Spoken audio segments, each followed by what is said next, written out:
All sports, all plays. All sports, all plays.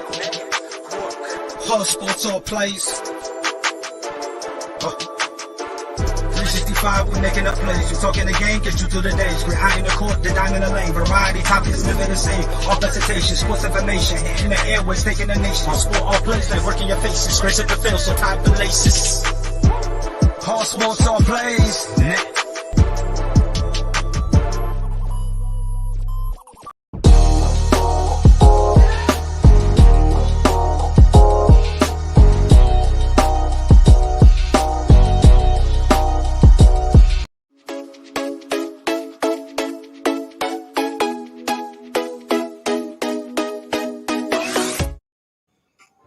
All sports, all plays. All sports, all plays. All sports, all plays. 365, we're making up plays. You talking the game, get you through the days. We're high in the court, the dime in the lane. Variety topics living the same. All presentation, sports information. In the airways, taking the nation. All sport, all plays, like working your faces. Grace at the field, so tie the laces. All sports, all plays. Hey, what's going on? It's your boy Trey. This is ASAP in the morning. I know we got a schedule chock full of things in which we're going to talk about it. I got J Mac and Greg in the building. We probably got a couple of more that's going to come through, but we're going to get it how we live. What's going on, fellas? How y'all doing? Well, I can tell you, apparently Laker Nation is doing exceptionally well with that sub 500 Magic team. So there's a matter of fact, I think there's a parade going right now outside my house. I might go jump in it because it's the Lakers. We beat a sub 500 team because they are who we thought they were, a number 6 seed. But I'm doing well. Good to see you. That's what's up, Jay. Back. We gonna get to that. Hey, what's going on, Greg? Hey, Trey, Jay, what's going on, guys? It's a great morning. My Chiefs beat down the Raiders again. Again. You feeling a certain type of way, Jay? So we're gonna talk about it. We're gonna talk about it. So first off, we're gonna go ahead and jump right into it. NFL recap. We had a couple of blowouts yesterday. As you see, Greg is in his chief regalia, ready to sit up and talk about it. So we'll start there first, Jay. First, Greg. So as we was talking backstage, we heard Jay had a couple of points he made in reference to the Lakers as well as the Chiefs. From what he said, y'all was supposed to beat them. What you got to say about that, Greg? Of course we were supposed to, but the way it happened, that was the most impressive thing. They looked like everybody kept saying, even when the Chiefs were winning, well, they're winning, but they don't look like the old Chiefs that we're used to. They looked like the old Chiefs yesterday. This defense has played out of this world since week 6. The Chiefs have the best scoring defense since week 6. I had no idea. There was no way, if you would have told me early on this season that we would have the best scoring defense at any point of the season, I would have said, nah, there's no way. But an awesome turnaround. Spags has done great with this defense. Patrick Mahomes is being Patrick, and everything. The offense is moving now. I don't understand why. So the Raiders didn't learn from the first time when they did the little parade when they won last year, the regular season game that meant nothing. Drive around the stadium. Yeah, they drove around the stadium thinking they did something, and we beat them down the next 2 times. Then they said, oh, well, that wasn't good enough. Let's meet on the KC logo. And let's try to, fire ourselves up and, but no, you're not going to come into Arrowhead on our logo, a team that hasn't done nothing in 20 years, hasn't won a playoff game in 20 years, thinking you about to come up in here and do something. No, get out of here, man. That's why they got blown out. David Carr is who we thought he was too. Remember, we had that whole conversation last year, last week. Well, is he a top 10? Is he a he so keeps beat 48-9? How's he, So David Carr went. Yeah, but that's not all on him. I'm not gonna let you go that far with it, Greg. I can't let you go. Listen, I'm gonna give you a little bit of room to kind of stretch it out and overreact a little bit to it. But but we do got to keep it at a certain level of reality. I mean, let's be honest. Who does Carr really throw the ball to? Who's he? His best receiver is Hunter Renfrow.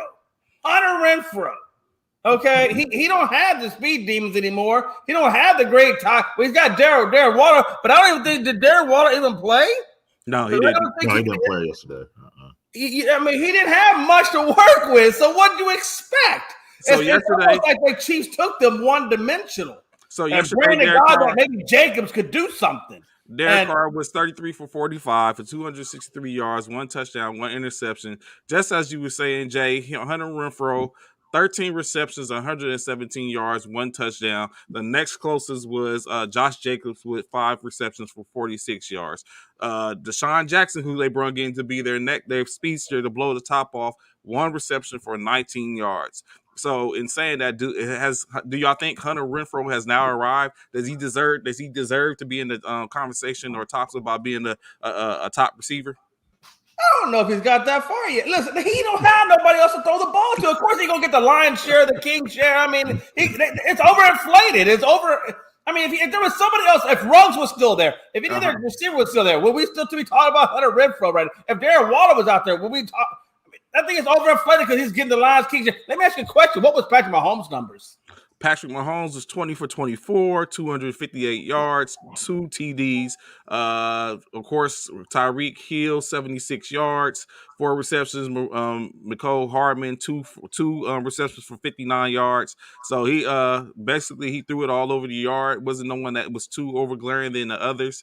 My point is this. You got Patrick Mahomes and a very stout, compared to the Raiders, a very stout team. Yes. But his numbers are damn near comparable to Carr, who had nobody. Going up against a damn more elite defense than what Patrick Mahomes had to face. So what are we really talking about? What's more impressive, David Carr's performance or Patrick Mahomes' performance? I mean, come on, man. Oh, it's Pat. Look. The teams are playing 2 deep safety, so. What Patrick Mahomes and Andy Reid, what they finally figured out during this winning streak is take the little dump pass. It's okay. We don't need the big play. The big play will come. Be patient. And that's what Patrick Mahomes has done during this winning streak, and that's what he did. Wait a minute. Be patient. He had all the time in the world to be patient. They didn't get no defense. Hell, he could have sat back there and played chess. He could have. And come on, at one point, I think Patrick Mahomes had a ham sandwich in his left hand and the ball in his right hand, throwing the damn ball. So don't tell me about patience. What does David Carr have? David Carr out there running like a chicken with his head cut off, just praying to God to stay alive. Spotlight, where you at? You got to get on here. Yeah, where's Spotlight? But as he stated before, he figured it was going to go on. It was just an unfortunate thing for the Raiders. It's one of those situations in which they start out hot. Now, as you get into the thick of the season, they're not producing anything. They're just crashing and burning. Do y'all think that the firing of John Gruden has anything to do with this? No, no. It may have cost a little. Disruption or whatnot, just because it kind of came out of nowhere. But the Raiders were always going to be an average team. Well, wait a minute now. Before Ruggs went down and before Gruden got fired, they actually looked pretty good. So they were up and coming. Were they like like the number one favorite? No, but they were definitely up and coming. They definitely. Let me tell you something. I remember a time when the Raiders with John Gruden and Derek Carr beat the Chiefs. Or no, came close to beat. I take that back. They came close to beating the Chiefs. I got all excited about myself. My serotonin levels are running through the roof right now. but they always played a pretty competitive. They have. This is the first time I can remember that they actually got blown out. Yeah, this is the first time where they. I think John Gruden did play a difference because Gruden and Carr had good chemistry together. Just like Belichick and Brady had great chemistry together. I mean, They had good chemistry. I think losing your coach does take it's almost like taking away some of your security blanket away from you. So what do you think about this? I was talking to one of my brothers last night, and a conversation came up. So what do you think about this? Of course, Greg, I know you're not going to like this. What do you think about being enemy to Las Vegas to be their new head coach? I don't even think he would go there, honestly. Do you want to face Patrick Mahomes 2 times a year? I mean, that's what he's going to have to. Hey, I'm going to go coach the Raiders. I'm going to face Patrick Mahomes twice a year. I mean, I don't think he'll do that. I wouldn't mind. I don't know, man. I think it depends on what ownership is going to allow Eric Bieniemy to do. Right, exactly. If they come in there, if they work it out and say, "Hey, Eric, man, this is your team. Mold it the way you need to mold it. With some restrictions. I mean, we still need to talk about it, but we're not going to give you complete autonomy like what they gave to what's his face over there in the Rams. But we will give you, we will let you construct a team, to fit your style or to fit what you're going to do. If they have, it depends on the conversations they have with ownership. I mean, the Raiders is not like the worst place to go for a guy taking off his, his first head coaching job. I mean, there's far worse places to go, like Detroit, Jets, Jacksonville. I mean, there's worse places. So I mean, and let's be honest, all the top teams, they already got their coaches. So you got to start somewhere to break in. You got to break in somewhere. So if I had to break in, I mean, the Raiders isn't a bad place to break into. And worst comes to worst, when it really gets down, Vegas got a crap load of strip bars to go hang out at. So just like to caveat off what Greg was just saying, like, okay, yes, he'll face Patrick Mahomes twice a year, but also he's been Patrick Mahomes' offensive coordinator, so you would think that he knows him. He knows him to a degree, and it would be taking consideration who's coming in to be the new OC to work with him. But for the most part, he currently knows Patrick Mahomes. So it's one thing when you're in the thick of it and you recognize something, you're always thinking like, man, this dude, and you saying, I wish this, that, the third. But right. Then when you got to stand on the other side of the sideline, now those things in which you tried to fix now become your benefit, especially when you got to see them twice a year. So yeah, I don't think it's a bad thing if Bieniemy goes there. Everyone's been talking about he should be getting a coaching job. Maybe this is his opportunity. He should get a coaching job. He's earned his right to get a coaching job. Yeah, so moving right along, let's go to J-Max, Dallas Cowboy. The D was in full effect yesterday, 27-20 victory. Of course, Dak Prescott, 22 for 39 for 211 yards, 1 touchdown, 2 interceptions. Ezekiel Elliott, 12 for 45. That's not the Zeke that they paid all that money to, but I mean, he did work in any case. Corey Kimmons, 13 for 44. It just seems like the Dallas Cowboys keep on creating something from nothing. Washington, Taylor Heineke, 11 for 25, 122 yards, 1 touchdown, 1 interception. All right, J-Mac, I'm going to let you speak on this first. Was it basically a debacle by the Washington football team, or did the Cowboys come out with a plan, executed it well, and did what they were supposed to do? Yeah, first of all, hey, let's not take nothing away from Washington. Like I said, I keep it realistic. I'm not like these Raiders fans or these Chiefs fans over there or these Lakers fans try to keep things unrealistic. I like to tend to keep it a little bit more realistic. I'm going to put my broadcast hat on, my unbiased hat on for a minute. And let's be honest. Okay, look, the Redskins, they didn't have what's his face, Logan Thomas as a tight end. They didn't have the tight end. They obviously didn't have Chase Young. So they were missing some spots on their defense. But having said that, my Cowboys did look pretty good. They really did. Their defense, I told people, man, I said when Randy Gregory comes back, which by the way, he got his first interception against Washington not that long ago. It was a tip ball, intercepted it, took it to the, and he did great things. So Gregory's back, Lawrence is back, and you combine that with Micah Parsons. Hold on. That's pump the brakes. I ain't pumping shit. Let me I ain't talk. pumping shit, man. Listen, I ain't pumping. You're Hold gonna have to on. deal with it for a Hold minute. on. Spotlight. No, None of I'm y'all not was on this holding panel on. I'm Friday. not holding None on. of y'all was Spotlight. on this You just panel came in this Friday. conversation. Hold your pump your brakes. Jay, Trey was the only one that was on this panel Friday when I said we was going to get our ass kicked by the Chiefs.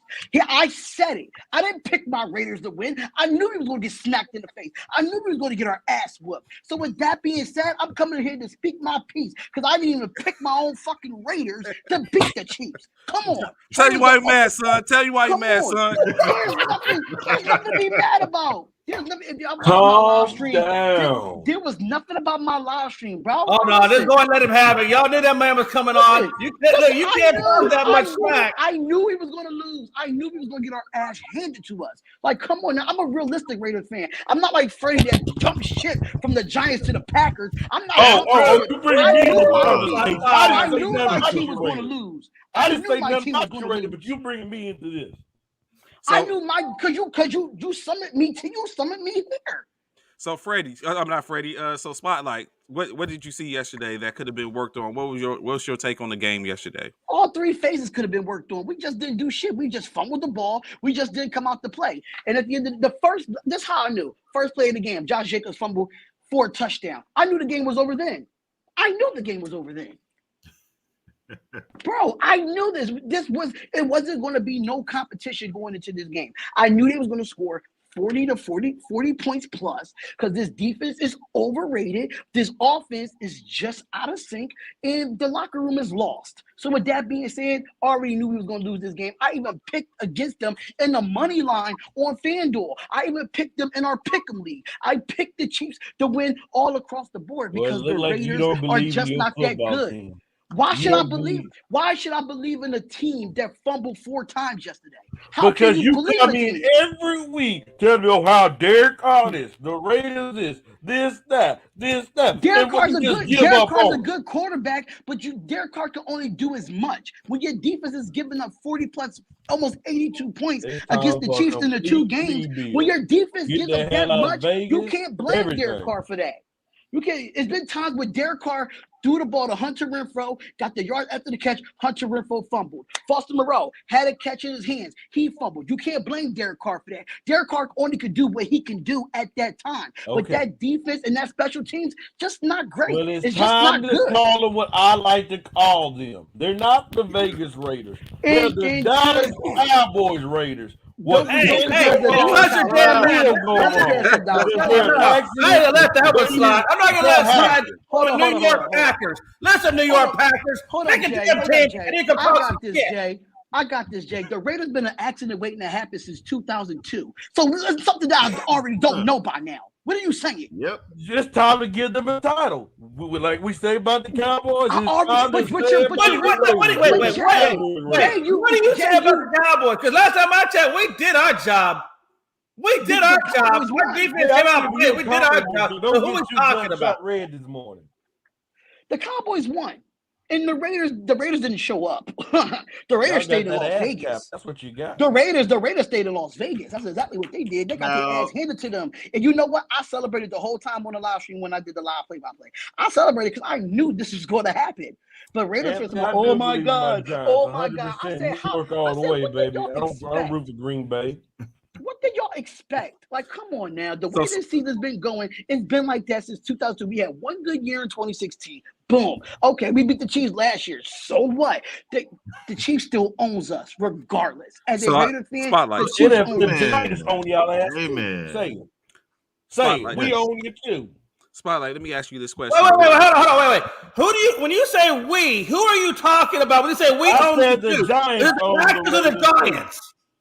I said the Giants own the Raiders too. That's wow. What? The Giants got their first win. The Giants got their first win against us in like 4 years. Whip-de-do. But guess what? We own that ass because we beat that ass. Oh, now you want to talk about the Giants? Go ahead, and just be a cheesehead. Hey, go ahead, real quick. This is I've ever heard Frankie talk about the damn Giants. That's the only time he talked about them now. It's the first time. Only time. Hey, so that Spotlight. Let me pose this question to Spotlight so we can move back on to let Jay continue to have his float his flag for the Cowboys. So Spotlight, let me ask you this right quick. Okay. like I asked Jay and Greg, Eric Bieniemy to the Raiders. What you think about that? Well, you know the history of the domestic violence that Eric Bieniemy has. Mark Davis and the Raiders really don't go through. They really don't like that. But I would love Eric Bieniemy there. But it's really up to Mark Davis in this front office to bring in the right coaching staff. Unlike Mark Davis has not done since he's been the owner since Al Davis passed away. So with that being said, if Eric Bieniemy does become the head coach, I think he's very innovative when it comes to play calling. I think he's very smart, but you got to bring in personnel too that's really going to play for him. So it's going to be tough on the Raiders to bring them in, but you know you got the Joe Brady's of the world out there. You got the Kellen Moores out there too. So I just don't know at this point. I just don't know what the Raiders is going to do with this coaching staff at the end of the year. All I know, I'm not even looking forward to 2022. I'm looking forward to 2023 when Derek Carr get the hell out of Dodge and go to a different team. That's what I'm looking forward to. Wait, Spot. I'm man, sorry. Don't Jay, let him influence Jay, you into that. Jay, I'm telling you this because Raiders fans want Derek Carr out. I don't want Derek Carr out. No, you're right. I don't want you him know out. what? But these Raiders fans, they ready to go get Russell Wilson right now. They ready to go get all these other quarterbacks right now. You know what, Freddie? Hold on, because sometimes you just be going off on a tangent. But the Derek Carr is one of the premier quarterbacks in this league. He time and time again, year after year, we could look at last year, the year before that. Derek Carr performs. He don't have the team around him. He don't have the receivers around him. Waller has stepped up. I mean, in fact, you know, every time I get an opportunity to talk about Waller, I always want to put it up. You know, he's a big statement he's a big role model for children out there, for individuals, adults even. To look at and see what he's came from. You know, we're talking about a guy that was, you know, dealing with drugs and addiction on the Baltimore Ravens, get cut, come back sober, and now is balling out in the NFL. So anytime I bring him up, I want to enlighten on that or touch on that. But this team is trying, bro. And I say that respectfully. Because this team ain't trying. I say that respectfully, Spotlight, but because you know they put the John Abram, and then last year he blows his shoulder out, smacking somebody, doing what he does. Not great in coverage. Go out and not great in coverage. Not at all. But we knew that coming out of college. You go out and get Pharrell, which I think they reached for, and we've seen what that's done. He's been super inconsistent. You know, things like that. I mean, but again, Arnett, he gets cut. Henry Ruggs. Yeah, for showing guns on Instagram. Of course you're going to get cut. Yeah, we know what he's about. So we're talking about 4 or 5 straight draft picks that this Raiders organization, they didn't fuck up. The players that they No, they didn't. The players that they Arnett did. was a reach, bro. Arnett was a reach. Arnett was promising in college, bro. We can't sit here and say Arnett was not. Though. He was not even projected to be a first. But you guys needed a corner at that time. Your secondary, but it was other was corners you could have got in that first round. Trash that was can better juice. than him. Trash can. Your secondary is trash can juice, but yeah, but so was Damon Arnett. Damon Arnett was only good because Jeff Okudah was on the other side. Jeff Okudah is trash in the NFL too. Yeah. So what are we saying? But hey, no, you're proving my point. So the whole point of this was Derek Carr is not the problem. And Derek Carr is not the problem. And I understand that Derek Carr is not the problem, but these Raiders fans is pushing him out. And I would not be surprised if I'm Derek Carr, but like, listen, if y'all fans not going to appreciate me, I'm going to go somewhere else where my contract is up in 2023. That ain't Derek. I think Derek's going to stay a Raider. I think Derek's going to stay a Raider. I think that they're going to try to build a new regime around him. They're going to get out of this old, stuck style that they're in, John Gruden, those type of things. Coaching staff in 8 years. Yeah, he's had a horrible. Derek Carr, get the hell out and dodge, bro. I think Derek Carr is going to Miami. I think the Dolphins are begging to get a Derek Carr. Jay, that is a nice fucking pairing. I would love for Derek Carr to go to Miami. He's got a lot of weapons he can play with over there. I like man. It's just like when you talk about coaches, when your voice not heard, and like we saying about Pete Carroll in Seattle, that voice is worn out. We got to say the same damn thing about the quarterback. What has Derek Carr done down there in Vegas? What has he done? He played me a damn violin all you Freddie, want. if you didn't hear half of what Jay answered, are you sleeping? He only been here 2 years, but he still threw for over 4,000. It doesn't matter. Hold on, Spotlight. Hold on, Spotlight. Because better than Daniel Jones. Because this is what I. But hold on, Spotlight. It's time for Daniel Jones to go. It's time. Hold on, Spotlight. This is what I'm talking about. The tangent. Can you give me any actuals, Freddie, to back the reason why you think Derek Carr should be with the Raiders? Come on here, all these violins. Oh, he get hurt. Oh, he get cut. But you know what? We don't say this about Tom Brady when his guys get hurt. Because guess what? He completes the job. We don't say anything about Tom Brady's always had a team around him. He's never just had a team. So you can come on here and cry me a river. Tom Brady's had a couple of Hall of Fame wide receivers around him as well. Tom Brady's had a team. What are you talking about? Freddie, do you watch the NFL? Do you watch the NFL? He don't. I do. You just watch Aaron Rodgers. You watch Aaron Rodgers highlight reels. Is that what you do? Aaron Rodgers highlight reel guy? Freddie, you follow my Raiders so much. You follow my Raiders so much. In 8 years. Game on all right, Greg. So look, hold on. I'm not gonna. Can somebody mute Freddie? I gotta ask Greg a question. Hold on, 1 second, y'all. Yeah, I'm gonna ask Greg a question. Can I ask Greg a question? Greg, Freddie, exactly what happened. Like, listen, Freddie, whatever. Greg, I got to ask you a question because you in our division, right? And I respect the Chiefs because y'all good. But since you've been liking the Chiefs, right? Since you've been a Chiefs fan, and Derek Carr's been there 8 years, can you tell me a real number one receiver Derek Carr had? Can you name one besides Crabtree and Cooper? That was it. Crabtree, thank you. Cooper. Enough said. That was it. Enough said.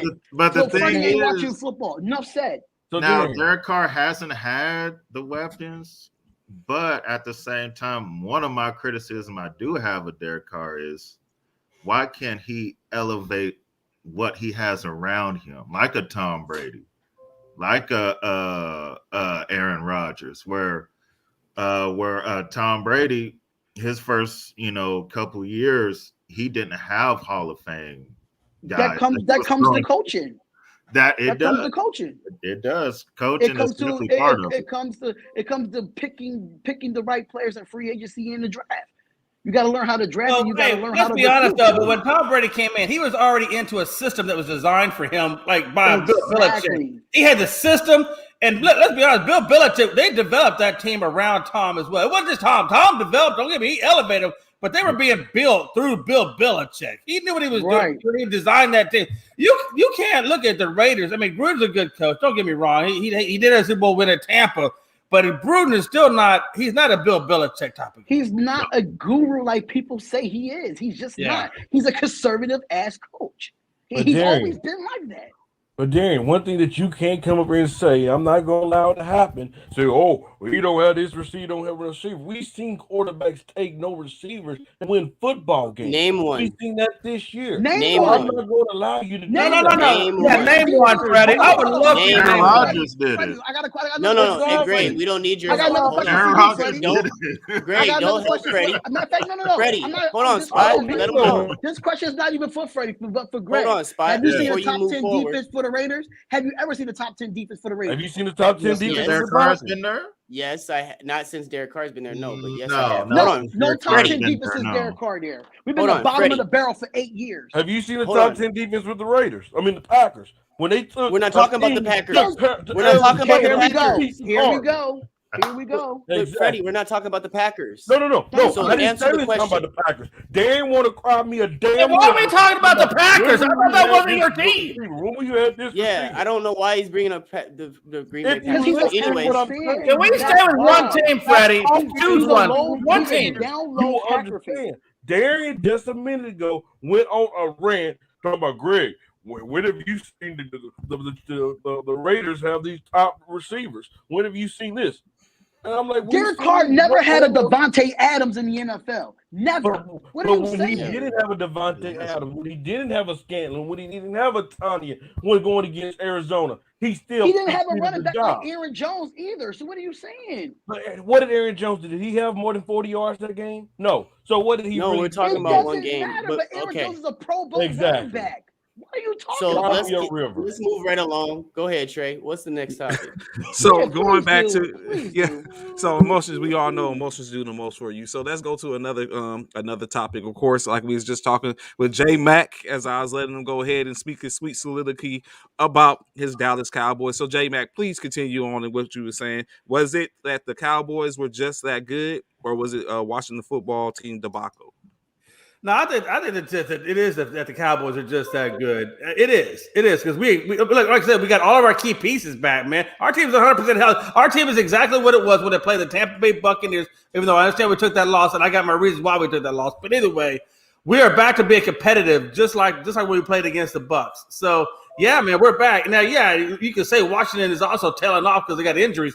But Washington is still a fairly decent team. I mean, they're one game out of first. They were getting wins. But I think Dallas is getting their momentum back. Yeah, I understand he threw 2 errant passes. It is what it is. But I think that offense is still coming back as well. So, I mean, we had CeeDee Lamb out for a little bit. We had no offense, Jay, but Tony Pollard, when he comes back, he should be the starter over Zeke. I agree, man. Hey, listen, I agree. I don't know what's up with Zeke, man. I've been kind of wondering that myself because they run behind the same offensive line, but it seems like when Pollard is in there, he's able to find creases. He's able to find holes where it seems like, Zeke wasn't able to find those same holes. So, yeah, I do think Pollard should be there. I don't know if Zeke is just taking it downhill, and maybe we need to start looking at draft picks for him and then, revamp that. But Pollard's looking pretty good. I think Pollard is just more of a elusive back that could jump cut in and out of holes. Unlike Zeke, he just goes straight up the middle and just follows the pile. So that's when it comes to that, I think Pollard should be the starter. When he comes back from off that. Zeke injury is more of a downhill. Go ahead, Jay. I was gonna say no. Zeke is more just of a downhill. He reminds me of more of like a Ron Dane as he's getting older. He's just a straightforward rusher. He's gonna fall forward for 2 yards. Pollard a little bit different. He can hit that, and when he closes that gap, he can make that cutback and break it outside a little bit more than what Zeke is able to get. Coach Jonte, what's good? What's going on, man? What's good, y'all? Good morning. How y'all doing? I'm good. So let me pose this question to you, Coach D. So, like everyone's talking about, of course, when Pollard's there, he does his work. So yesterday, Corey Clemens was the backup. 13 yards for 44 yards compared to Zeke's 12 yards for 45 yards. What have you say about that? It wasn't Pollard, it was clearance. So Corey Clemens. So is this a question of Zeke is starting to fall off? Is he injured? What's up? I just think last year I think Zeke was kind of overweighted. His stomach kind of blew up a little bit, so I think he was more not in shape than anything. He was more not in shape than anything. I think Corey Clement is a pretty good back if he's used the right way. He's basically can be used out the backfield. I watched him at Wisconsin. He was a pretty good running back in the Big Ten. I just think it's more of Zeke being between the tackles runner, not an outside runner. But I just think last year it's just more of him getting out of shape, fumbling the football, and him just getting too big. And when I see Zeke run the ball, I don't see the same explosiveness anymore. I don't see the same speed. So I just think it's just more of him really actually being a between the tackles runner and not being in shape like that. I don't think Zeke is in very good shape as far as what I'm saying. Okay. So let me ask you this, Greg. Everyone was up on Taylor Heineke saying that, saying he's deserving of the job. He's this, he's that. Yesterday, he had, like I said, 11 for 25, 122 yards with 1 touchdown, 1 interception. The 1 interception came on the pass to Cam Sims, who made a hellified catch in the end zone, which got Trey Diggs to come dap him up for a good look. Is Tyler Heineke still that person, or was it just a moment in which he caught fire and now he's fizzling out? This is just one bad game. I haven't heard nobody say that we didn't think Taylor Heineke was going to be like a top, 15, quarterback or something. We just said that he was good enough to get Washington to maybe get another division title. Get a wild card spot. So it was a bad game for him, but I think Washington will be fine. Dallas, that was a good win for them. We know that they're going to win the NFC East now. So, but I want to say, I'm not going to say Dallas is a Super Bowl team yet until when they play the Cardinals. That's when we're going to know. Are they gonna say it again, Greg? When they play the Cardinals, we're gonna know. Are they gonna go into cowboy mode? Are they gonna cowboy it? They're gonna be cowboying like they normally do, or are they gonna actually win that game? That's the game. Beating Washington is good. It doesn't really mean that much, but when they play the Cardinals, that's when we're gonna know about Dallas. Yeah, we're gonna know. Okay, moving on. We're gonna go ahead to what looked like it was an ultimate blowout, but it looked like someone saved face. The the Chargers with a 37-21 win over the New York Giants. Freddie, our resident Giants fan, was this a fact? Could this game have been any better had Daniels been there? Or was real quick? Who is our resident Packers fan? Does he feel blowout? And that game was a blowout. That wasn't no close game. That was a blowout. They was. Trey, I think it's funny. It was just garbage time. Yeah, that was a blowout. That was garbage. That's what happened. Garbage time. Trey. Yes. Fred, yes, Freddie. What's good? You saved Jay McLevin that you wanted to switch the topic because I was ready to blast his ass and Jay's ass in the same sentence. So you saved them too. I'm talking about Jay McLevin. I'm talking about Jay Ness. I'm gonna blast them both. But let me carry on and talk about. You can't blast me about the Cowboys. Yes, I can. What you just said? What was your shotgun blast, Freddie? What was the shotgun blast? Because Greg made it a comment talking about when we gonna see if the Cowboys because they beat when they play the Cardinals, and Jay gonna say it again.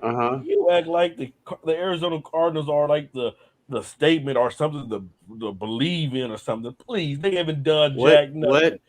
So until y'all do something, then we will start critiquing y'all like this. Y'all haven't done nothing. And like the Cowboys, they're the number one team in the NFC. They done something right there. They the number one team in the NFL. No, you guys gotta remember. You guys gotta remember when Freddie talks.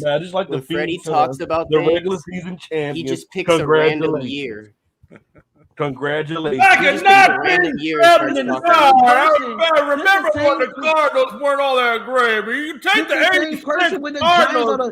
This is the same person that the Giants got the bottom of the barrel in the NFC least. Like, yes, we are bottom of the barrel. You got that right. You got that right. But guess what? The difference between my team, the Raiders, the Cowboys, I didn't come in the season. My team didn't come in the season with expectations. Y'all did. And guess what you're doing? The Raiders ain't coming. That's how bad. That's who we are. You're right, but we're not going to come up here and make it seem like the Cardinals are the example of the NFL. We're not going to do that. And right now, it's the Tampa Bay. As of right now, they are 10-2. They're 10-2. That's the best record in the NFL. So we'll get to the Arizona Cardinals because they are the Monday Night Football game for this. So we're going to talk that. So back to these New York Giants and the Los Angeles Chargers. Freddie, put it back on track. Do you believe that Daniel Jones would have did better than Mike Glennon in this game? No. If we had Daniel Jones would have used his legs. He would have used his arm strength. He would have did the RPO with Saquon. They would have been the rolling. They would have been the clicking. So what you're telling me is he would have had more rushing touchdowns. But like more rushing touchdowns and more than 2 passing touchdowns. But like I was saying, did you even know that? But like I was saying, we would still lose. We was not beating that Chargers team. They were that Chargers team. Hey man, Herbert and the crew. Hey, they are trying to get hot at the right time. The Giants have nothing to play for right now. We need to be losing. We don't even need to try to win football games. But if we would have had Daniel Jones in there, he would have looked better. So yesterday, Mike Glennon was 17 for 36, 191 yards, 2 touchdowns, 1 interception versus Justin Herbert's 23 for 31, 275 yards, 3 touchdowns, no interceptions. Hey Trey, just to let you know, that was without Keenan Allen at that. Without Keenan, yes, he got COVID, right? Dropped for COVID. Yeah. Oh, we see that you don't have to have your number 1 quarterback to look good. My bad. No, he has weapons outside of Keenan Allen. Because somebody wanted to cry me a river. Hey, but you know the thing about the Giants. The thing about the Giants Chargers game though, the Giants came into this season, remember guys, doing a lot of free agency, picking up Galladay, picking up Allen, picking up, so they added to this repertoire. So when we have our resident Giants fan coming in here saying there were no expectations, that's false. They came into this season expecting to compete in the NFC East. I mean, you know what I mean? So when you go out and you have a Ebram, you have a Daniel Jones, you have a Saquon Barkley, you have a Sterling Shepard, you go get Galladay, you know what I'm saying? So when you add all this Tony to in the it, draft, you're expecting. That don't make you. You're expecting. Hold on, Freddie. Hold on, Freddie. We can't be like we can't be like the Cardinals and not our damn team. So, it's the only person that don't do excuse me. But anyways, the point about that is they came into this season expecting to compete in that NFC East. They weren't expecting Washington to do what they did. They were expecting the Cowboys to be where they're at, but they weren't expecting Philadelphia to come out and beat their ass as well. So when you look at the Giants team, there's a lot of questions here. Where do we go from here? Do we keep Daniel Jones and build around him? Do we keep Saquon Barkley, get rid of Daniel Jones, and build on Saquon?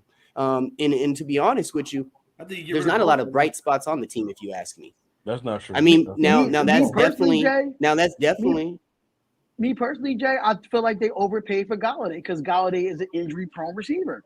Yeah. When he's good, but 90% of the time he ain't on the field. Which is true. Giants overpaid for him, so they need to restructure that contract. Yeah, but when you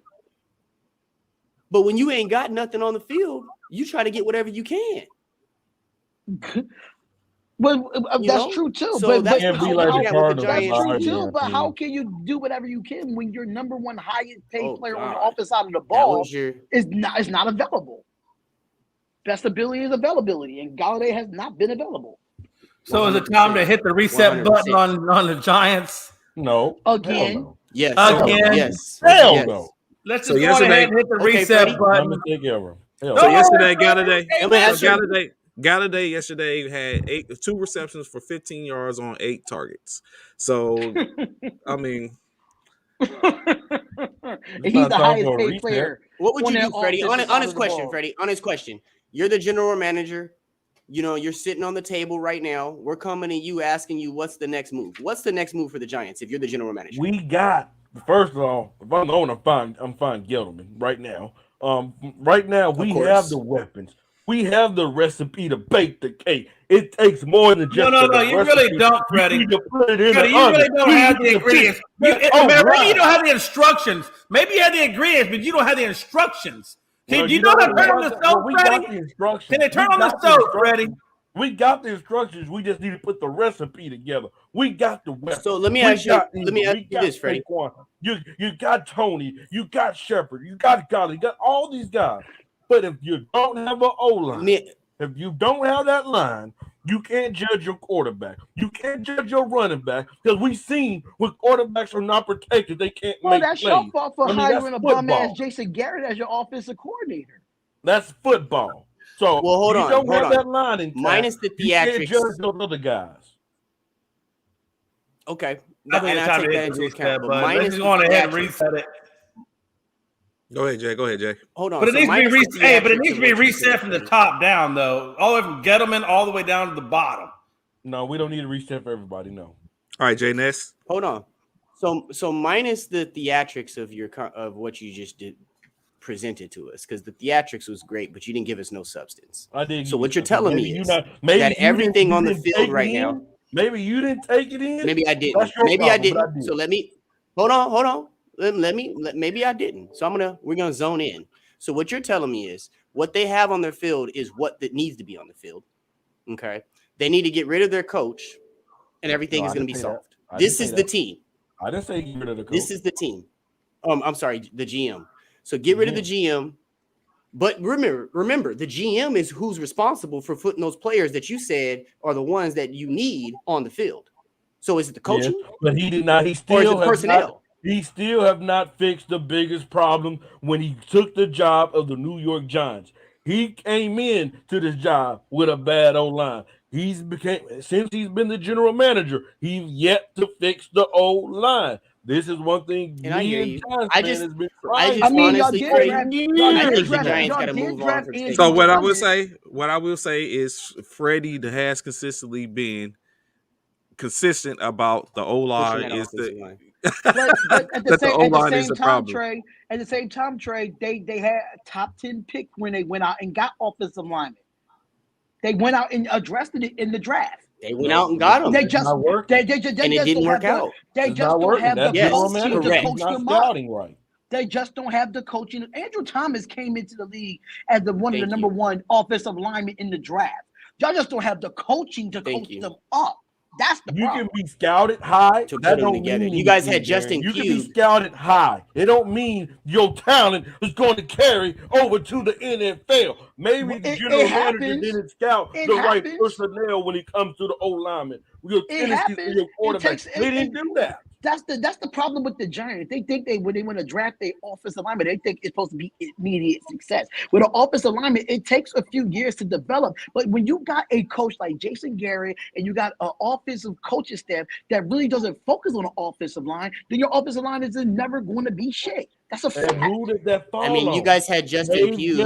Hold on. You guys had. But it goes off of Joe Judge too, because Joe Judge is the head coach. He brings in that staff. Yes. Joe Judge is not the last call. He's not the last call. It's Joe Judge. He's not the last call, but he's got to bring in the personnel that fits as the head coach. That's the operation. And there was reports that Joe Judge wanted Jason Garrett fired last year. He should have been. He should have been signed to the Giants in the first place. It's Jason Garrett we're talking about. It was a smart move because one thing Jay McLovin can say on this show is when they had Jason Garrett, offense was never really a problem in Dallas. Let's not sit here and act like our offense was a problem. He was conservative at times, though. He was very conservative at times. Was Zeke looking bad like he's looking right now under Jason Garrett, or was he cooking? Yes or no? Got a point. Jay McLovin, yes or no? Don't just rub your beard in. No, listen. I'm not saying that Jason Garrett didn't do some things for Dallas, but he still wasn't our coach. He had nothing on defense. I mean, there was a lot of weaknesses in Jason Garrett. You can give him the one strength, that wasn't but you also have to look at all the weaknesses. That wasn't my question. My question was yes or no. You gave me a whole story. So one position, yeah, he did pretty good for one position. Okay. And your point that first year, when you had what's the young point Dak in there? Prescott, when you had young Dak Prescott, wasn't everybody saying Dak Prescott was the future of the Cowboys? Wasn't he saying that he looked good? Nobody saying that he's not the future of the Cowboys. That was Dak's talent. Yeah, that was the talent that Dak had. You don't have anyone on your roster that is that talented, period. Saquon Barkley is the most talented person on your roster. No, Freddie. The Giants don't have anybody that talented on your roster. Hold on, Freddie. Saquon Barkley is the most talented player on your roster, and he spent most of his time eating hot dogs in the stands. That's true, Freddie. I mean, that's half him and Galladay. Him and Galladay eating hot dogs and beers. That's what we're doing, Freddie. You don't have a quarterback like Dak Prescott. Daniel Jones has the talent to be better than Dak Prescott. Dak Prescott can't run the football. He cannot. Hey, this how you know Freddie on the chronic. This how you know Freddie on the chronic. Say that statement again, Freddie. Say it with your chest. Daniel Jones has the potential to be better than Dak Prescott if he's in the right position. He's okay too. Dak Prescott. You know what people say about potential? In the right division? Wait. In the right division. Potential don't mean shit. I could potentially get $1 billion. Am I gonna get $1 billion? Yeah, my bank account says it can. My bank. I'm asking one question. I'm be done. Have y'all ever seen Dak Prescott run the football like Daniel Jones did? Yes or no? That's yes or no question. Yes, and not fall over his He's running before. Yeah, he's running before. Yeah, he did not. He's not as elusive. Freddie, what's that music you that doesn't mean anything, though. Freddie, you must have been smoking that K2 with something We've else. never With some seen crack. Can you put Freddie back in the CEO coverage area, not in the analyst spot? Because he's a good CEO, but he's just a terrible analyst. Can we get him out of here and can we get another analyst in here? We hire anybody. Can we put out some feelers? Hey, Anthony. We got Anthony down there. We got Anthony in the comments all the time. He might. Anthony, come up in the show. We got a spot. We're about to kick Freddie out.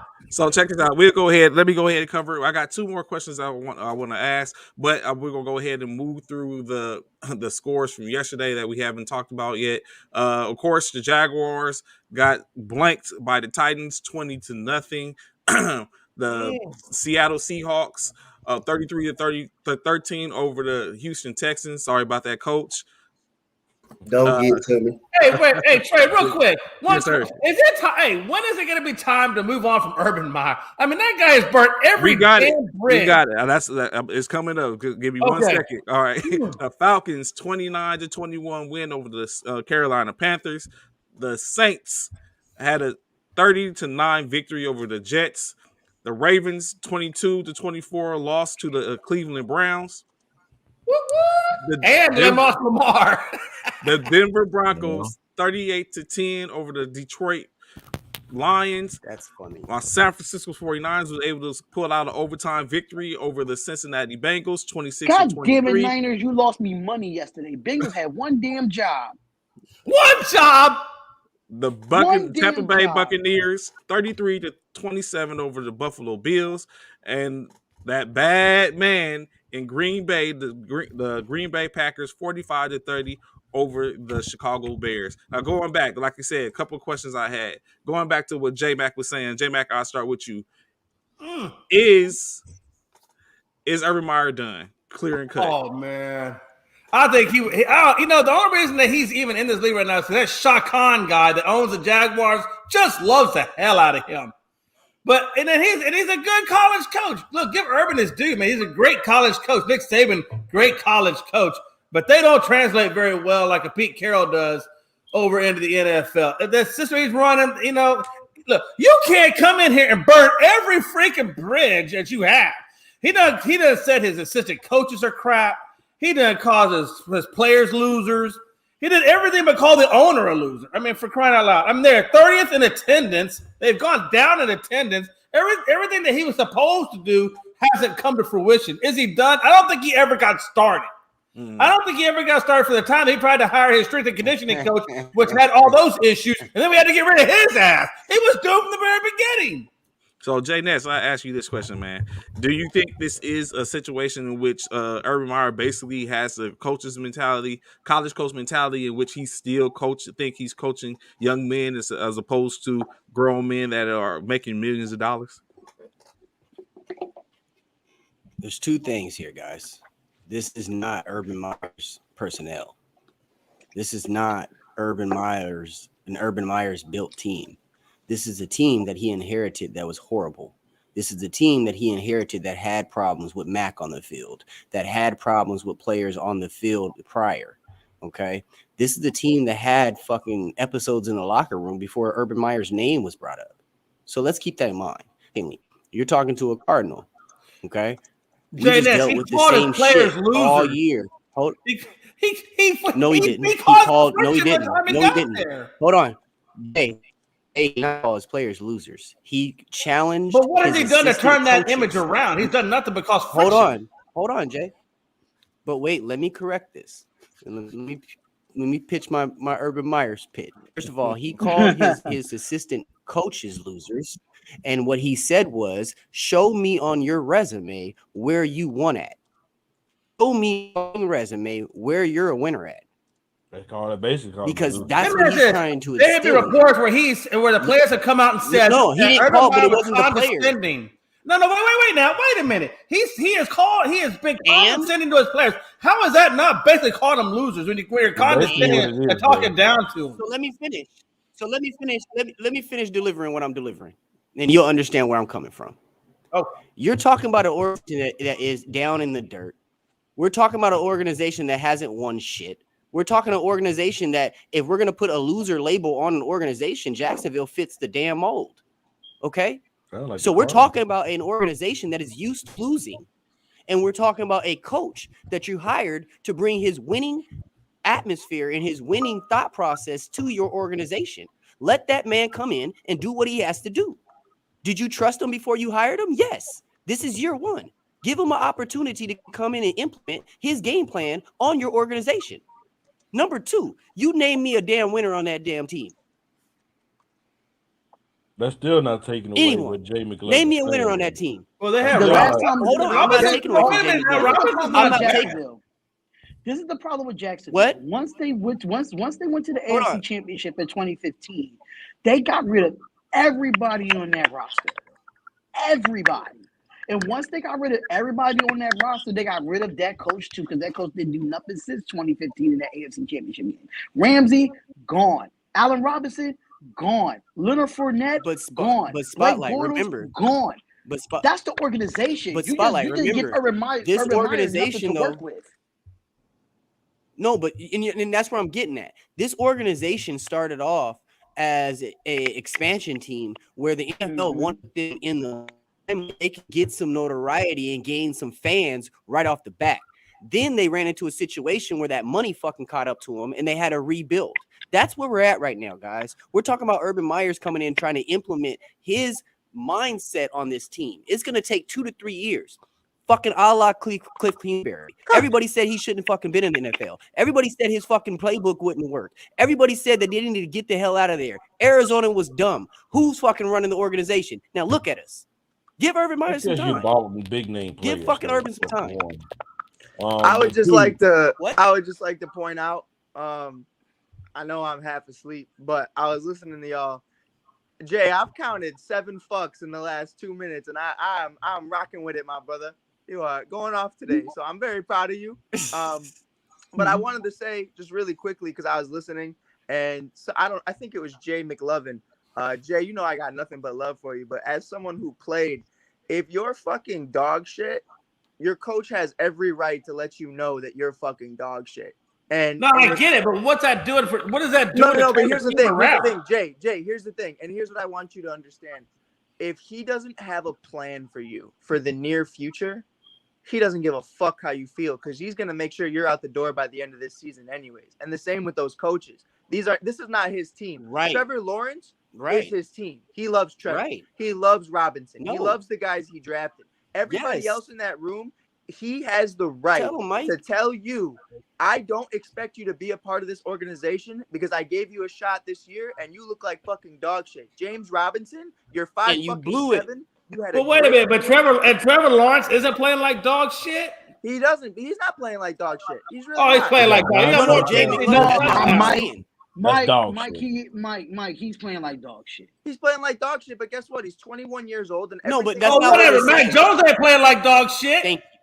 And Justin Fields ain't playing that bad. What? Mac Jones. Justin Fields ain't playing that bad. So what's Jay, hold on. Can I ask you something? How much money was constructed into the New England Patriots offense this year? Oh, now we're gonna go that direction, man. Come on, man. Okay, all right. Let's play that notion. What about Chicago? Your team, Justin Fields. Hold up, Jay. What about Chicago? No, I'm saying Justin Fields played pretty damn good against Green Bay Packers. They almost won the damn game. Darnell Mooney, Allen Robinson, Jimmy Graham, David Montgomery, and a bunch of other dogs out there. They're still not making bad decisions with the ball. Trevor Lawrence makes bad decisions with the ball. He's got bad judgment call. He's a judgment mistake person. You want to be honest? The Jacksonville Jaguars got a multi-billion-dollar owner that's not putting no money into getting players. That's the problem. Right. But what we're not going to do, we're not going to ignore what Jay McLovin is saying, because I absolutely agree with you. You have a coach calling them sorry. Hey, your job as the coach is to motivate them to want to play better, want them to go on the football field and to perform. That's one thing. We're not going to That's not your job. This is a problem. This dude is a distraction on the field and off the field. We're not going to act like we're not going to the thing at the club was not. Are we talking about NFL? Is your head coach? Stop it. Hell no. Freddie, are we gonna say sometimes are you gonna sometimes as a head coach you have to call out your coordinators and your other coaches if their job. If they're not doing their job, you got to call them out. So you're gonna sit here though. You're gonna sit here and tell me that a coach's job is to make sure his players feel comfortable and not to win fucking games. No, I did not say that. Maybe that's what you're saying. A coach's job is to set his players up for success. Exactly. A coach's job is to set his players up for success. I know a lot of coaches out there that have taken programs from dog shit and made them state champions. And guess what, though, Jay? They're powerhouses. And Jay, powerhouses. They never once did he ever blaspheme or downgrade or made them feel like dog shit doing it. But that's the problem. But that's the problem out there that do it. That don't do that shit.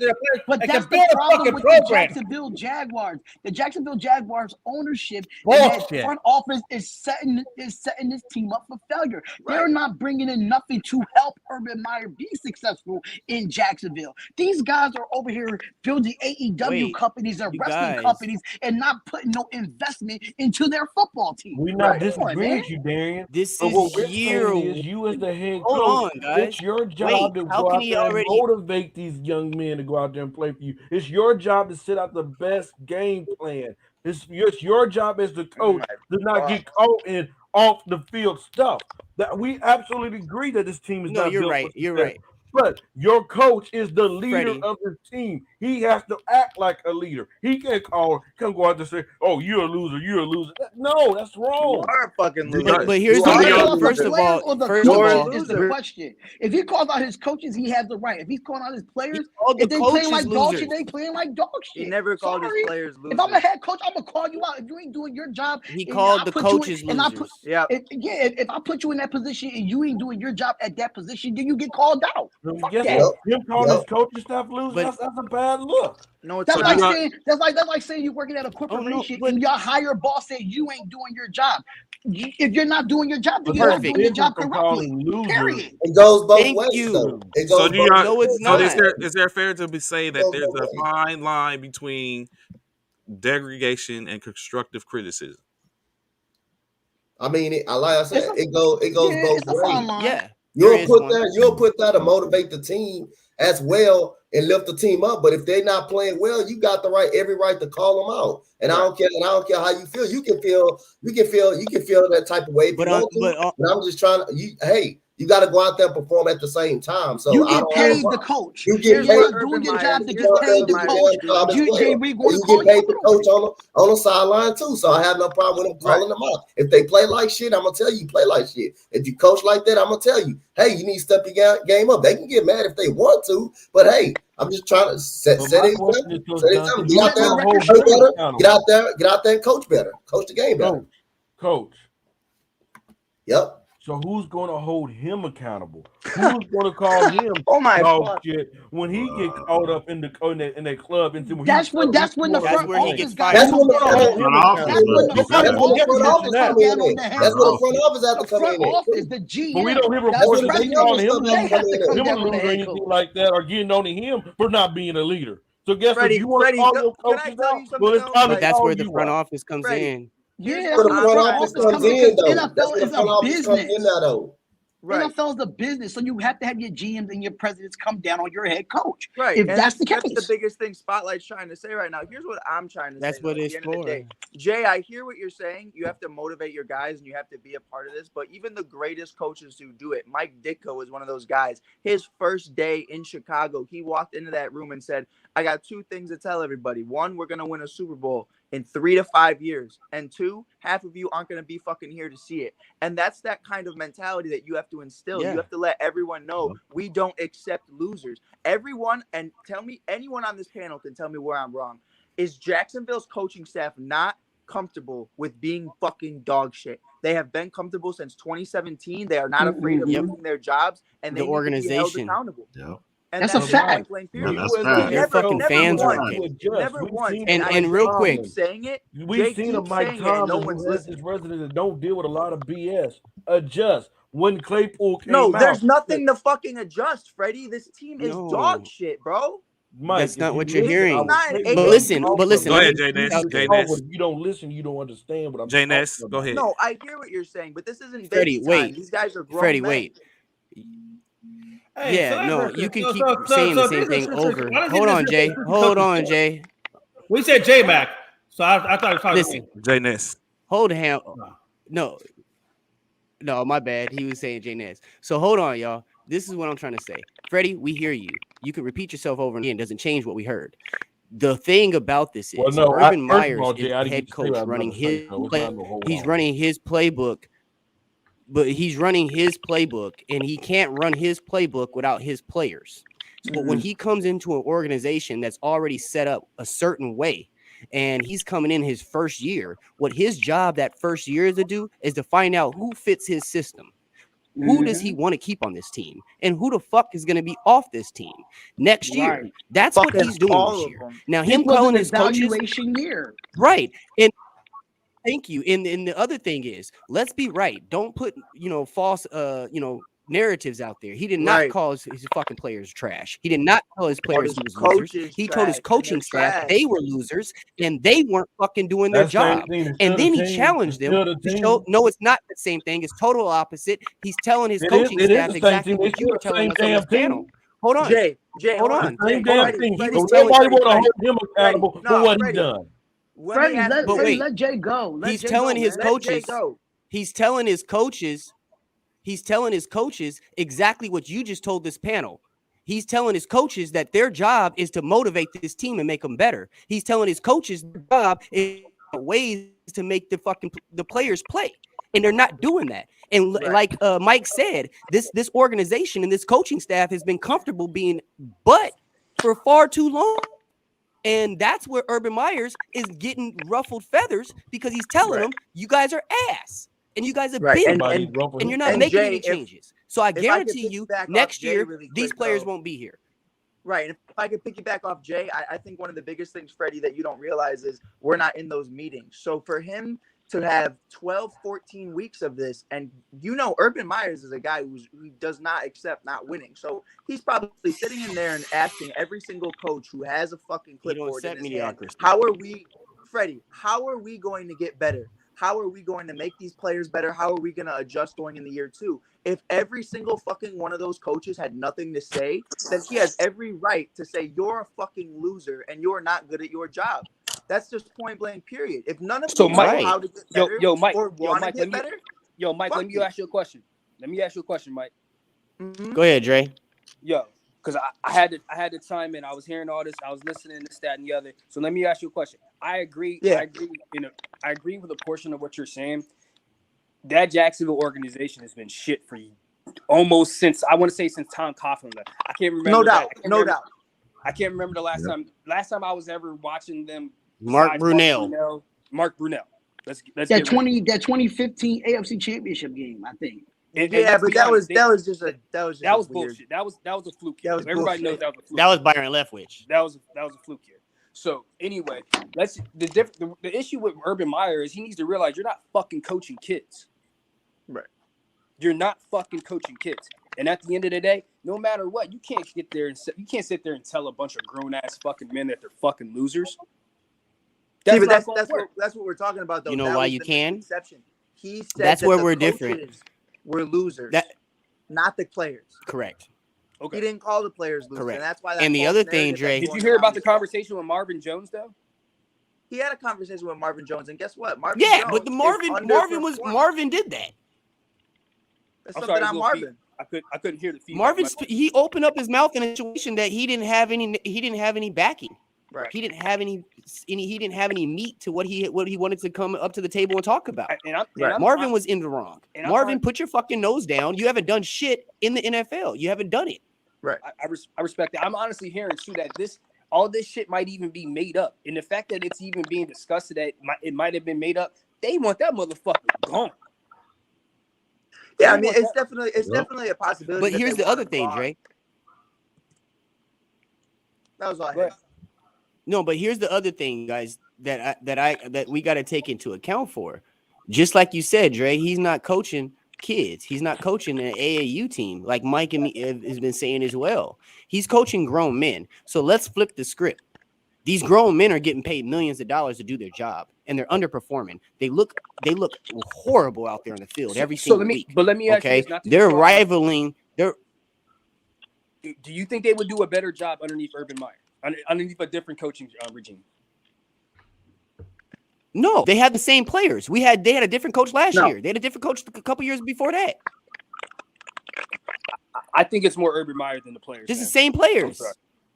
I think it's the same. But why? There's nobody can tell me, but no one can tell me why. They haven't seen. These are the same players. So why do you feel that way? It's not the same player. It's a different it's a totally different quarterback. Even at the end of the day, it's a different quarterback. Different quarterback, same so team. They got he's a rookie quarterback who's never been a part of any NFL system ever. Exactly. Like he's a rookie quarterback. He's never been a part of. But the even NFL though system. they got these problems, but there's other rookie quarterbacks that have the same as Trevor Lawrence and have coaches that have elevated them or made them better. But you don't have. But there has not been no real successful coach since Tom Coughlin in Jacksonville. It has not been a successful coach. So that really goes to your owners, your GMs, and your president, or who you bringing into your organization. But to Jay McLovin's point, I just want to say, are we really going to sit here and we're going to compare a quarterback's progression based off of being a rookie? We can't fucking do that because Patrick Mahomes is miles ahead of Mitchell Trubisky and Deshaun Watson. We can't fucking sit here and say that, oh, well. Exactly. That's what I'm trying to tell you. That's why I feel like Trevor Lawrence has judgment issues. That's why he's not that. That's why I'm thinking like he's going to be a great quarterback in the NFL. He doesn't have the great judgment. That's a different conversation, but we're going to sit here and blame Urban Myers for that. But he picked him. All right. So look, let me let Freddie. Hold on. Let me let real quick, guys. Let me let Freddie go real quick. You deserve blame as well. You said he went with Trevor Lawrence. No. All I'm saying he picked him. Anybody else? Let me just keep it a buck because I gotta leave. I gotta go real quick. Let me just keep it a buck. We all knew when Trevor Lawrence was going to Jacksonville, it wasn't gonna be no success there in the first year. Period. Let's not sit here and act like we thought that Trevor Lawrence was going to be this high quarterback, this rookie of the year. Right. We knew that this the number team was one trash pick, right, Spot? The number one pick overall in the NFL draft, and we knew he went to the shittiest team in the league, and his organization has been shitty for the last 20 years. And what else did we really expect? Come on, y'all. All I'm saying is for him. Well, let me let Freddie hold on. Let me let Freddie close it out, and then we're gonna move on. He got to get blamed himself because you're the leader. You're the head. It all starts with you, Urban, not just your assistants. With you, and we need to hold him accountable. Hey, by the way, Joe Burrow went to the shittiest team ever, blew out his whole freaking knee, every damn ligament. And look at him now. After they got him Jamar Chase. Look at him now. Joe Burrow has what it takes to be an NFL quarterback. After they got Jamar Chase. Let me just say this real quick. Let me just say this. They also have a college coach last year either. Jimmy Johnson was 1-15 his first year at Dallas. I'm not saying Urban Meyer's going to turn into Jimmy Johnson. Right. Jimmy Johnson talk crap sometimes to his players too. Michael Irvin will testify to that. I'm tired of grown men being all expensive, like, oh, he can't talk to me. But well, go out there and catch the ball, play defense, tackle, do something. Stop with this sensitive crap. I'm tired of that. Greg, let me ask you a question, Greg. I'm tired of that. That's your perception, though, and you can't. All right, last question, then we're moving topics. Solely perception off of like a group of a team. You can't do that. Like even Bill Belichick would say, like, I won't treat everybody fairly. You can't talk to everybody the same way, bro. I mean, I get it. Yeah, but those other people that he ain't talking to are like Randy Moss and Tom Brady. They're the players that are out there doing what they do to gain that respect. I don't just give you. My bad, Jay. But the biggest thing right now Urban's doing is trying to build something. You're trying to build a mentality, build a culture that we don't accept losing. We don't accept crybaby bitching, and we want something to be successful. We understand we're dog shit, but we want to build off of something. All of these coaches, Freddie, I promise you, you would have them crucified at a stake if they were in New York with the Giants right now. You would want every single one of them out the same way you want Gettleman out, the same way you want all those other individuals. Urban just wants them to want to be great, and they don't give a fuck about that. So he's telling them, if you don't care about winning an organization in football, get the fuck out. And that's all he's saying. But Mike, I understand that. I absolutely agree with you. But what I'm saying is, yes, I want Dave Gettleman out. But as a coach, you're the leader. You know what? If your OC, your defensive coordinator, all the coaches are not doing their job, it is your job. You deserve some of the blame. What are you not doing? Where can you help at? And for you to go out and that's where he's stepping in and he's challenging them. It is your job. You know, like Jay McLevin, he do have some blame for Trevor Lawrence not looking ready for the NFL. I don't care that he's a rookie. Because Mac Jones, look, that's what we seen rookie quarterbacks. Number 1 pick coming to the NFL look good. We seen them. And yes, it has something to do with your personnel on the field, but it also deals with coaching as well. And I'm not going to let Urban Meyer off the damn hook. I'm not letting him off the hook. All I'm saying is, no, and that makes total sense. But not one person on this panel, though, can name one offensive lineman on Jacksonville and can't name 3 offensive players other than Trevor fucking Lawrence. James Robinson. You can name. Are you confident saying those names? No. I'm just saying. I'm gonna get to Marvin Jones right now. Marvin Jones had a scream-a-thon in the locker room. Marvin Jones was frustrated in the fucking locker room. And that's a wrap. I'm gonna move on to another topic. But they don't have much outside of Marvin Jones. Next shot. All right. All right. No more Jacksonville. No more Jacksonville. All right. We're moving on. Hey, Mitch, how you doing? Welcome to the show. I'm good, man. I'm good. How's everyone doing? Dre, was that a Jacksonville comment? Hold on, Jay. Dre, was that a Jacksonville comment? Say it with your chest, okay, Dre. all right. That's the last Jacksonville comment. That is the last. Anyways, we're moving on. Mitch, how you doing, bro? Welcome to the show. I'm doing good, man. How's everyone's morning let's so go. far? Man, fabulous. You got the good old on here giving us some great takes. McLovin talking about the Cowboys. And now we're going to go ahead and transition into the NBA. Since we have Mike here with us, we'll start off with Chicago. It looks like 9 players in COVID protocol. They even have 2 announcers in COVID protocol. Mike, what do you think the NBA of all needs to do when seeing this type of thing happening with the team? And then where does Chicago kind of go from here, over the next week or so with this situation that they have? I'm going to say something, and it's going to sound like me just being a Bulls fan and being upset, but I think the reality of it all is we shouldn't have to play these games. Now, when you look at it, and no, I'm being so real. And Dre, hear me out when I say this. If it was 1 or 2 guys that got COVID, that's one thing. When Nikola Vucevic got it and there was a West Coast trip and we had to face every single West Coast team, you didn't hear a word from me. I didn't make one excuse. But when 10 guys have it and Zach LaVine just went to Miami. That's the roster. Right. And not only that, Miami now potentially has COVID-19. So many other teams we've been playing potentially now have COVID-19. The spread is getting so much more real. Charlotte is infected with COVID-19. Boston, so on and so forth. If it's this bad to the point where we potentially have to start shutting down games, I don't think it should be going on. Not for the sake of the Bulls win. I could give a fuck. Still number 2 in the Eastern Conference. I'm vibing. I could rock out with my cock out all day long and no one can talk to me. That's just the reality of it. But the simple fact is every single person is getting COVID-19 to the point where the only guy left standing right now is Lonzo Ball, surprisingly. Yes. So I'm looking at it like that. We're going to play tonight. And now let me ask you. It's time to go back to the bubble. Tomorrow. It's time to go back to the bubble. Let me ask you this, Dre. Hold on, Jay. Well, I'm gonna address that here. I want you to address that in a second. But since Dre, commented on that, let me ask you this, Dre. Do you think that playing these games is putting basketball above the livelihood of the individuals that are involved in this organization. I feel as though if they felt like that, then the NBA should never started from the beginning. You can't sit there and go back based off of, okay, agreed. Well, now this team has this, now this team has that. No, you guys know everything. You guys knew the risk going into it. And at the end of the day, you knew the risk. Now you got to play. Now I read somewhere that if they. But what about our contact tracing protocols? I'm sorry, say that again.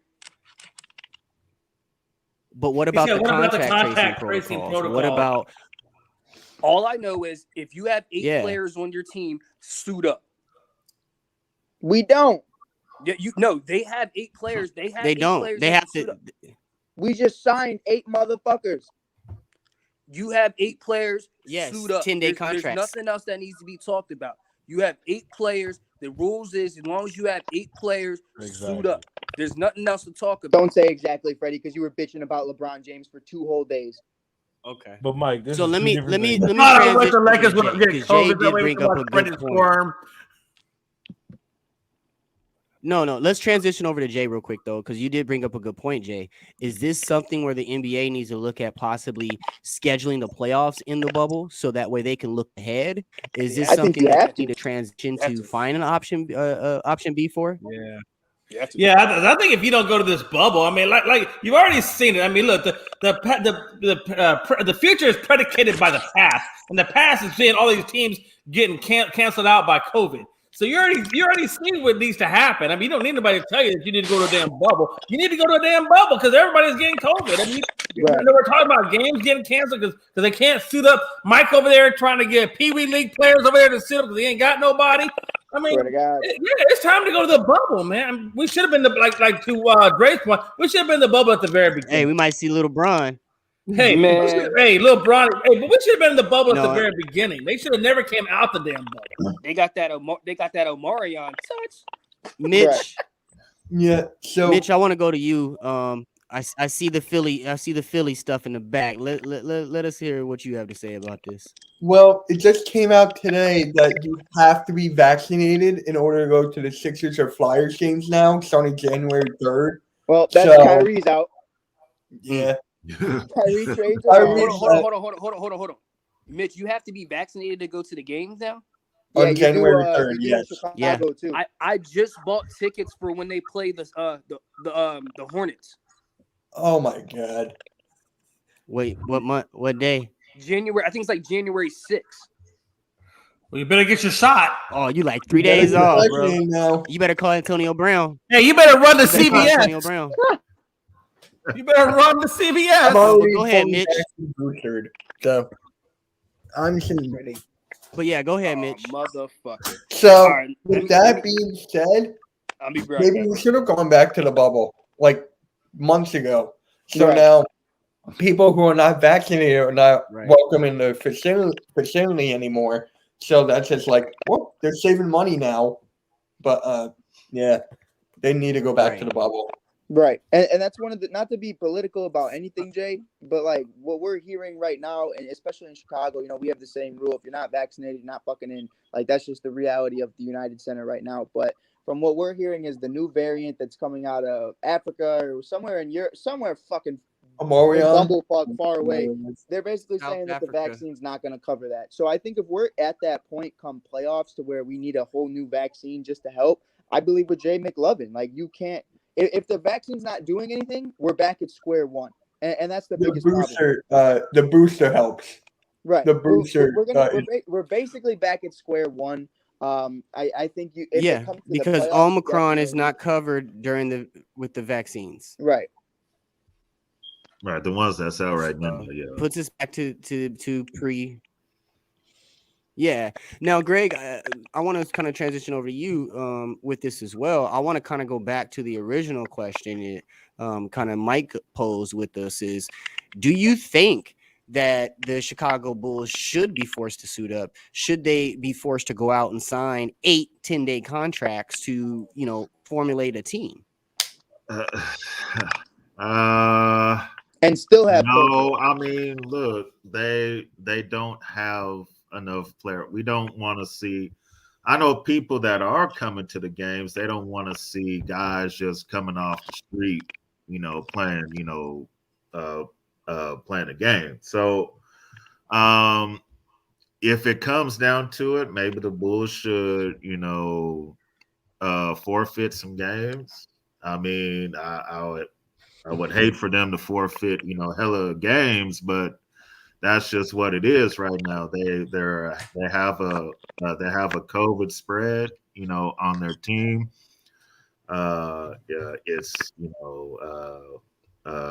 It's unfortunate that it's happening, but you don't just want to sign players off the street and then you have people coming to the games like, well, who's this guy? Who's this guy? Right. And and the product of the play is not good. He was playing in my rec league last week. We just picked him up. Right, we just picked him up. Right. So I think they should forfeit some games if that means maybe for about a week, they have to forfeit. That's just what they're gonna have to do. But they shouldn't just sign people, though. No. Yeah. So, Sander, and I'm going to actually transition over to you, Freddie, here in a second. Sander brings up, he thinks it would be a bad idea if the NBA went back to a bubble. Yeah, probably. Which I've heard, ringing through the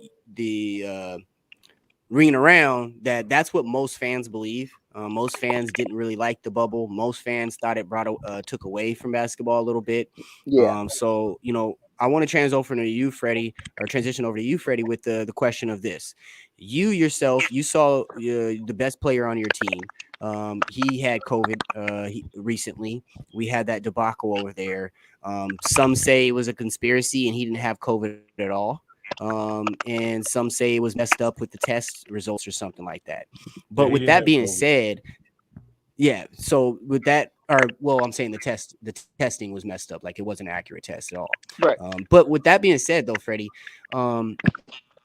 seeing that you've already been through that, and looking at the Chicago Bulls with the amount of players that they already have that do have COVID, that have tested positive COVID, looking at your team, if you were on this road trip and you had to play Chicago, how would you feel seeing that you've already had to go through this with LeBron, seeing that the Lakers have already been down this route, not as bad as Chicago, but now you're going to a place to play a team where they've had 10 straight players and 2 announcers. I mean, how would you feel on the other side of the fence as the Lakers? Understandable, because we didn't go into the season not knowing that this was not a possibility. We knew that if there's a chance that you can catch COVID anytime you play, anytime you go in these arenas, we knew that it was a possibility. For some reason, people got in their mindset that, there's a vaccine out here that COVID's going away. No, the vaccine is not to prevent you from getting COVID. It's to prevent you from getting deadly ill. That's what people need to realize. So, no, I mean, everybody just needs to understand that when they came into this season, it was a chance that it could be a breakout. It could have been a chance. Hey, Adam Silver and them, they came in the season. They was okay with it because they knew it was a possibility. So I don't feel so. But does that? So my secondary question to you on that, not feeling sorry, because that's definitely one point. That's definitely one aspect of it. But on the flip side, you as the Lakers, Freddie, do you feel kind of like you don't want to go to Chicago, like you don't want to play that team, seeing that they've had that many people? Right, Mike, and that's kind of where I'm going with it. If they've gotten tested and the tested come back negative, then okay. See, but that's Freddie. That's the thing right now. Zach LaVine just played Victor in Miami, and he was negative. Correct. And the next morning, he was positive. Victor has, yes. But then you have to realize that it's a chance. It's a chance. Like, hell, we played. No, but that's my question to you, though, Freddie. You're going in. I'm okay you're with going it. in as a Los Angeles Laker team. Yes. It shouldn't be a problem because it's a chance. Anytime you go get COVID, like. So you're willing to take that risk. Huh? I said you're willing to take that risk, but that's what we're talking about. What Mike is talking about, right? And that's the other flip side of it, and kind of like Mike was referencing, and what I was referencing. And before I go into what I was referencing, Coach, how do you feel about this? Like I say, I feel like you just putting the opposing team, your players in danger. You putting your players at risk by playing the game. Right. At least I want a healthy team coming out. We are. It's all true that we all know the risk, but at the same time, I wouldn't want to play a game where you have most of the whole team with COVID, and then you have announcers. I wouldn't want to put my team in that risk. Right. You catch COVID anytime, any day, no matter who you got on the court. Someone. It's a good possibility someone will have COVID on that court. So again, I wouldn't put my team at risk. I wouldn't really want to even play that game with two announcers, and most of your team is out. So I wouldn't really want to take a chance on that game. Right, and Freddie, that was my biggest thing. I'm not tripping about the wins or the losses. It's definitely I'm comfortable. Jay, you there? Just kind of skippy. Yeah, I'm here. Go ahead, Mike. My bad. Oh, my biggest thing though, bro, is like I could give a fuck about the wins or losses. Like I said, I'm second place in the Eastern Conference still. Like I'm not tripping about the Bulls being bad. And here's what I will say. I'm happy it happened now than it happened 2 weeks before the playoffs. Like, at least now these guys are going to be immune for at least the rest of the season outside of Lonzo Ball. Knock on wood for now. We'll see what happens later with Lonzo. But it's definitely a situation, though, where if your entire organization from top to bottom, ball boys, PA announcers, players, staff, everybody is getting COVID-19, I don't want to see the league get shut down. Look what happened in Charlotte. Charlotte started this. Right. You guys know. I was at the game where LaMelo Ball, Terry Rozier tested positive the very next day, and then everyone in Charlotte got shut down. Now everyone in Chicago got fucked. I'm surprised I don't fucking have it from LaMelo Ball right now, because apparently he couldn't score the fucking basket, but he could give everybody fucking COVID-19. That's just the crazy fucking part about it. But if a single team and organization has been destroyed by COVID, you should be gone for 2 weeks. And it's not for the wins or loss sake. It's for the sake of the league. Because if it's starting to happen to human beings, we're going to get shut down. Yeah, I would not be surprised if the league does get shut down. I like what Victor said. That's a great point. He said a lot of words. No, and you're 100% right, Victor. And I think there's a lot of ways that the league can look at what we've seen over the last the early part of the year and improve on it. You know, the way they travel, the way that they do the testing, and there's just a few things out there. So let's keep it moving. I have question for you guys. I want to know how you guys feel about this. Zion reports he suffered another setback after the surgery, repairing that foot of his. You know, how much of this is put on Zion Williams himself? You know, he has that foot injury. You know, he already had the knee injury before he came in, and he's gained a high amount of weight over the last year and a half. And with a guy of that stature, you know, we all know feet and knees are always going to be, you know, problematic for a guy with that weight. So, you know, seeing that Zion knows he has those issues and he's just continuously gaining weight, he looks more and more out of shape every time we see him in public. You know, where does that put it? The New Orleans Pelicans, did they have a guy that doesn't want to play basketball and they're paying him like the best man in their, you know, on the roster, or do we just got a bad marriage here? I'm going to start with you, Mitch. Go ahead.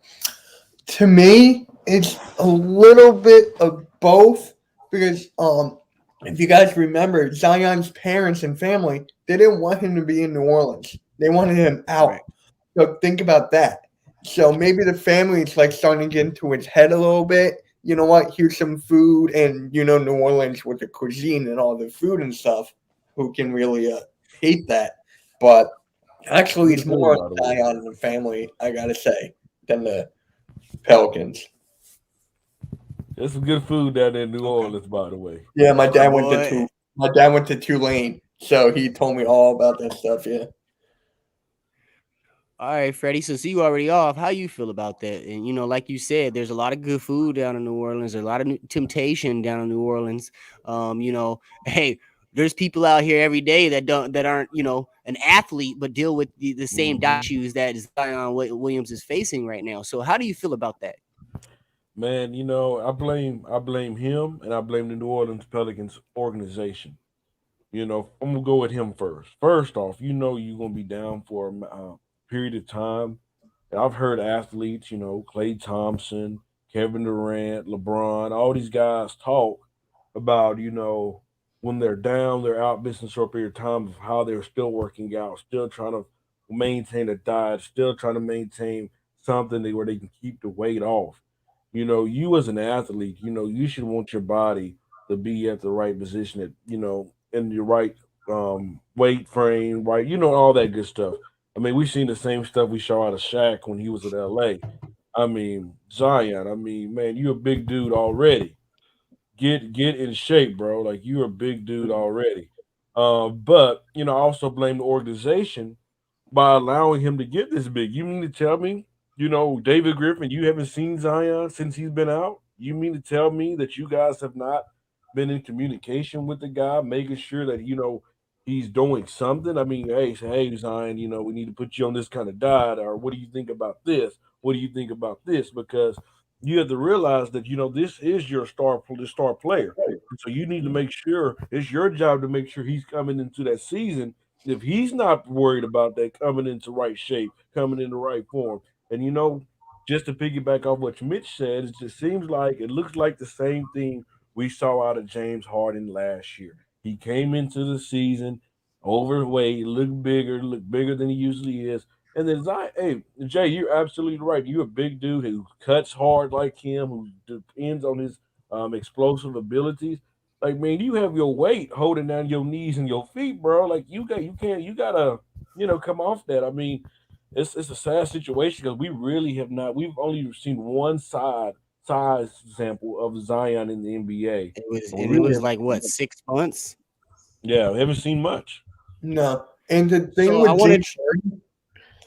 with James Harden is that he was wearing a fat suit. The next day for Brooklyn, he was fine. Like, I think it was more of a fat suit.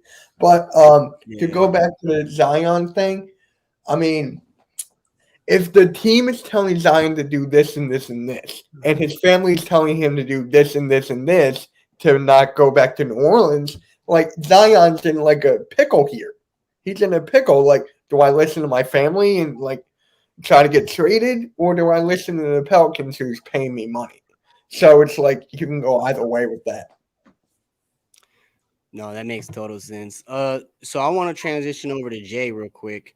McLovin, you got Zeke out there, you know, out there in Dallas, and a lot of people are chattering kind of the same thing. Zeke's been falling off with weight, you know, those type of things. Is this something that you kind of see is going on with Zion? Is it the same kind of issue, or is Zion just totally different? He hasn't been on the court. He's been off the court for so long that he's kind of just relaxed. What is it that's going on with Zion? Man, the fact is, he's not, like you said, he's not watching his weight. He's not watching his diet. Look, if you're at a professional level and you're getting paid money, there's got to be something in their contracts that says you have to maintain a certain kind of weight. And, you know, here, the thing about lower leg injuries is you're going to gain weight if you don't change your diet while you're in that status. So in other words, if I eat a certain kind of way and then I mess up my lower leg injury where I can't really do certain things and I don't change my diet, then, yeah, you're going to continuously gain weight. It's both people's fault. It's the Pelicans' fault, just like it's Dallas's fault for not finding these players a certain amount of money per game until that weight comes off. You know what I'm saying? And then also it's the athlete's responsibility to maintain their body, because their body is their work. That's how they get their money, through their body. So if you have, you know, I hate to say it, but you have to have a certain level of discipline in order to maintain that. And if you can't do it, then the organization needs to start fining you. At the end of the day, the point is there's no accountability for Zion. Just like there's no accountability for Ezekiel. So there has to be some level of accountability, and you're going to either get that through docking his pay, or just trading him, or getting rid of him, one way or the other. You know, or the same thing for him. If he wants to continue to play in the NBA, no matter if it's with the Pelicans or somebody else, then he has to get his body back in shape. Now, Jay Ness, can I ask you something? Pride and I actually spoke about this on ASAP Vibes, and it kind of led to a totally different conversation. But with this one, I kind of just want to kind of put it out there. For Pride and I, we kind of discussed about the Zion situation. Zion, right or wrong, Freddie, when Anthony Davis didn't want to be in New Orleans anymore, he had every right to say he didn't because he gave that organization his all. If Damian Lillard didn't want to be in Portland anymore, he's done enough in that place for that long period of time to be able to say, I want out. Now, here's where Pride and I were coming from, where we do believe he is injured. We do believe he does have some kind of pain. But we believe that the reason why he's continuing to gain weight is because he hasn't been in New Orleans long enough to be that vocal problem to be able to say, I want out. You don't have the right to say you want out. So kind of by gaining weight, kind of by slacking off, kind of by not being the best of your ability, you're kind of trying to force your way out without physically and mentally saying, I want out, because you don't have the right to say you want out. Have you missed more games than you've played and you want out? That makes zero fucking sense to us. So what we're saying is, we all know Zion, and Pride brought this up. Pride believes that it's more of a stress eating factor to why he's gaining weight. We saw in high school, we saw in college, he could handle that pressure. And then, he gets to the big leagues and he just gains weight. So I feel like personally that this man can't handle being that kind of locker room cancer to wanting out. So maybe by staying quiet and just continuing to gain weight, continuing to just do all the wrong things, you're kind of trying to force your way out of there. And it's not that it is that way. We're just saying it definitely is a possibility. So the question is, him as a rookie, he haven't even got his first big contract yet. Exactly. So you can't go out there and say, I want out. You don't have the right to say that. Now, if he really does, though, this is definitely the way to do it, because it makes sure that no one in the league is talking shit about you other than your weight. No, man. So I feel you, because that is on his, and a mindset coming from him that makes sense if you were thinking of it on his side of the fence. And before I go, big shout out to Big Game James Canada. We appreciate you tuning in. If you guys haven't, check out his podcast as well. Big Game James there. But on Zion, man, when I look at this and I put it in perspective, Zion Williams is giving me a lot of Jamarcus Russell vibes. Zion Williams he was given that podium seat right away. He blew out his shoe in college and got a sponsorship because of it. He was kind of shooed into that King James seat prior to him, coming into the league. Then he gets here and his weight, running up and down with guys that are able to be just as strong with him, but also keep up and actually be faster than him at some parts. Those things I thought started getting to him early on. Then you have all these injuries, you have all these other things. Zion doesn't want to be the main man anymore, is what I'm seeing. Zion wants to find somebody to put him under his wing, under their wing. Right. Zion doesn't know how to lead a team yet.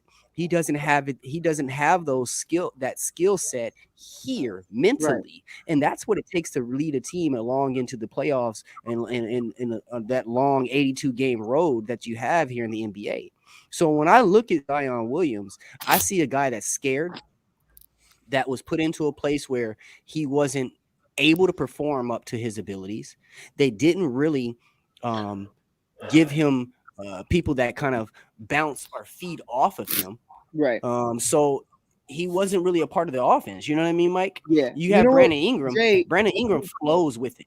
Right. And I think here, not to cut you off, but it reminds me so much of Derrick Rose after he couldn't return. And the team didn't want Jimmy Butler to be the face of the franchise, but he ended up becoming the face of the franchise. And that's what's happening with Brandon Ingram right now. Because Derrick couldn't handle it. Right. And at that time, mentally, Derrick just wasn't there. And he'll go off and even say that. So I'm not taking any shot at my boy.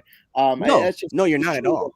Like, it was just the point of in his time where he felt like the front office was doing him bogus. People were doing him bogus. He couldn't stay healthy, this, and that. Jimmy Butler, again, 30th overall pick.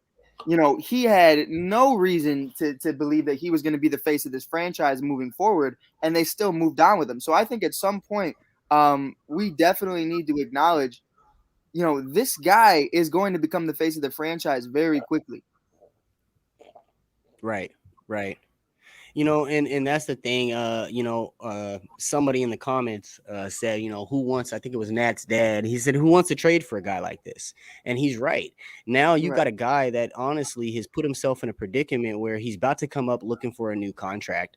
No one wants to put that type of money in his pocket.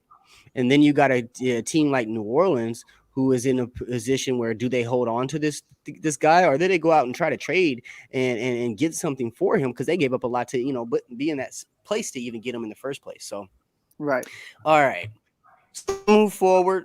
This right here, we're gonna do this round robin style, because this is gonna turn into something that you know, it may take us 45 minutes to get through. So the question is, can a trade save these teams? All right, that's the question, guys. Can a trade save these teams? I'm gonna name the team. We're gonna go around to each person. You give me a yes or no, and just a quick, like, Freddie, put your Laker hat off. A quick synopsis. All right. So I'll go ahead and start with Freddie first, since he put his hat on. He already got the uniform. Can a trade save the Los Angeles Lakers? It can, but we good where we are right now. I mean, shoot, a Bron rolling, averaging 30 for the last 5-6 games. We'll be all right. Just need time. They did beat the Magic, you know. We still can't help when we play against us, though. Tell him, Jay. You did beat the Magic. Well, apparently, I don't know if you guys heard this. Hold on. I don't know if you guys heard this. Sorry to cut you off. But the Lakers are interested. Don't you read that? What? Don't you? We not speaking that into existence. It was but you're right, Mitch. The Lakers were up there. The Knicks. Everyone. You're right, Mitch. You're right. They are talking. They did say they are interested in Ben Simmons, which I'm gonna slide over to Jay. You mentioned some magic. Jay. Would a trade insert some magic back into LA? I hate the Lakers. You know, here's the deal. I think if you got rid, they're literally one trade away. If you honestly got rid of Westbrook, and I'd actually make the damn trade for Westbrook for Ben Simmons, because I'll take the defense, get rid of the ISO bullshit, and we probably got a chance to put Rondo in there, let playoff Rondo run it. So yeah, I think a trade. I'm not saying trade for Ben Simmons, but a good trade could actually put them in the right way. I mean, they got to get rid of Westbrook. Let's just be honest. Let's just cut the bullshit. The elephant in the room is Westbrook. Coach, I would think as a trade can save the Lakers.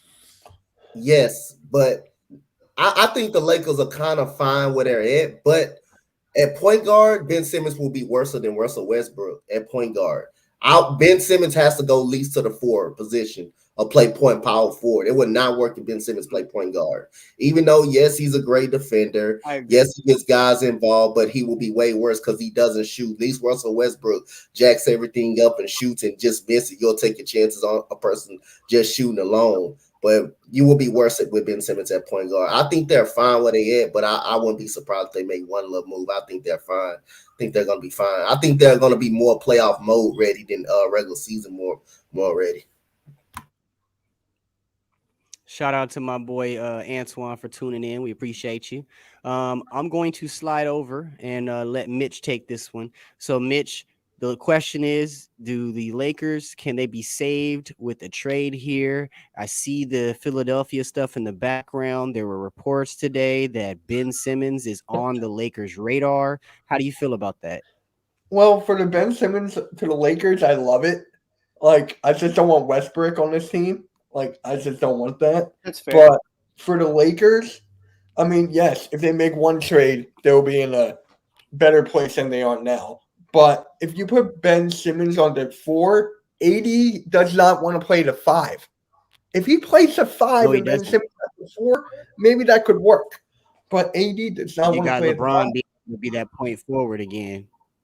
Yeah, you got that. But yeah, they need to make it. The difference is, I think, because AD can stretch the floor, he can shoot. He's more of a shooting. He can shoot. That's the difference. That's why I guess the coach put him at the 5. He can shoot. He can shoot a little. He can shoot a little better at the 5 position. But he just don't want to play the 5 because he can't defend 5s. He's too small to defend 5s. But as an offense, it's not even about him defending them. Huh? It's not about him defending them, coach. He don't want to bang with them. He don't want to bang with them. Saying. He doesn't want to bang with the 5. He doesn't want to bang with them. You see, he doesn't post up a lot. He just faces up a lot because he's not used to taking that physical contact and stuff like that. That shows how very, very small he is. But at the same time, on the offensive end, he has a little more advantage because he can a little bit of shoot. But that's the problem. He's not physical. AD is just not a physical type person. So it makes sense to switch to the 4, get him to the 4. But Ben Simmons, if he's in that lineup, he needs to be the 4. And Anthony Davis just gonna have to commit to the 5. And like I say, he's at the 5 my bad. No, you're good. My bad. I'm a little choppy back here. So when you take a break, it sounded like you was done from my side. So I'm a couple seconds behind you. But so I apologize on that. But before I hand it over to you, Mike, I just want to make this statement. Y'all ain't about to sit up here and beat up on Westbrook like this. Westbrook is a dog. Westbrook is a pit bull.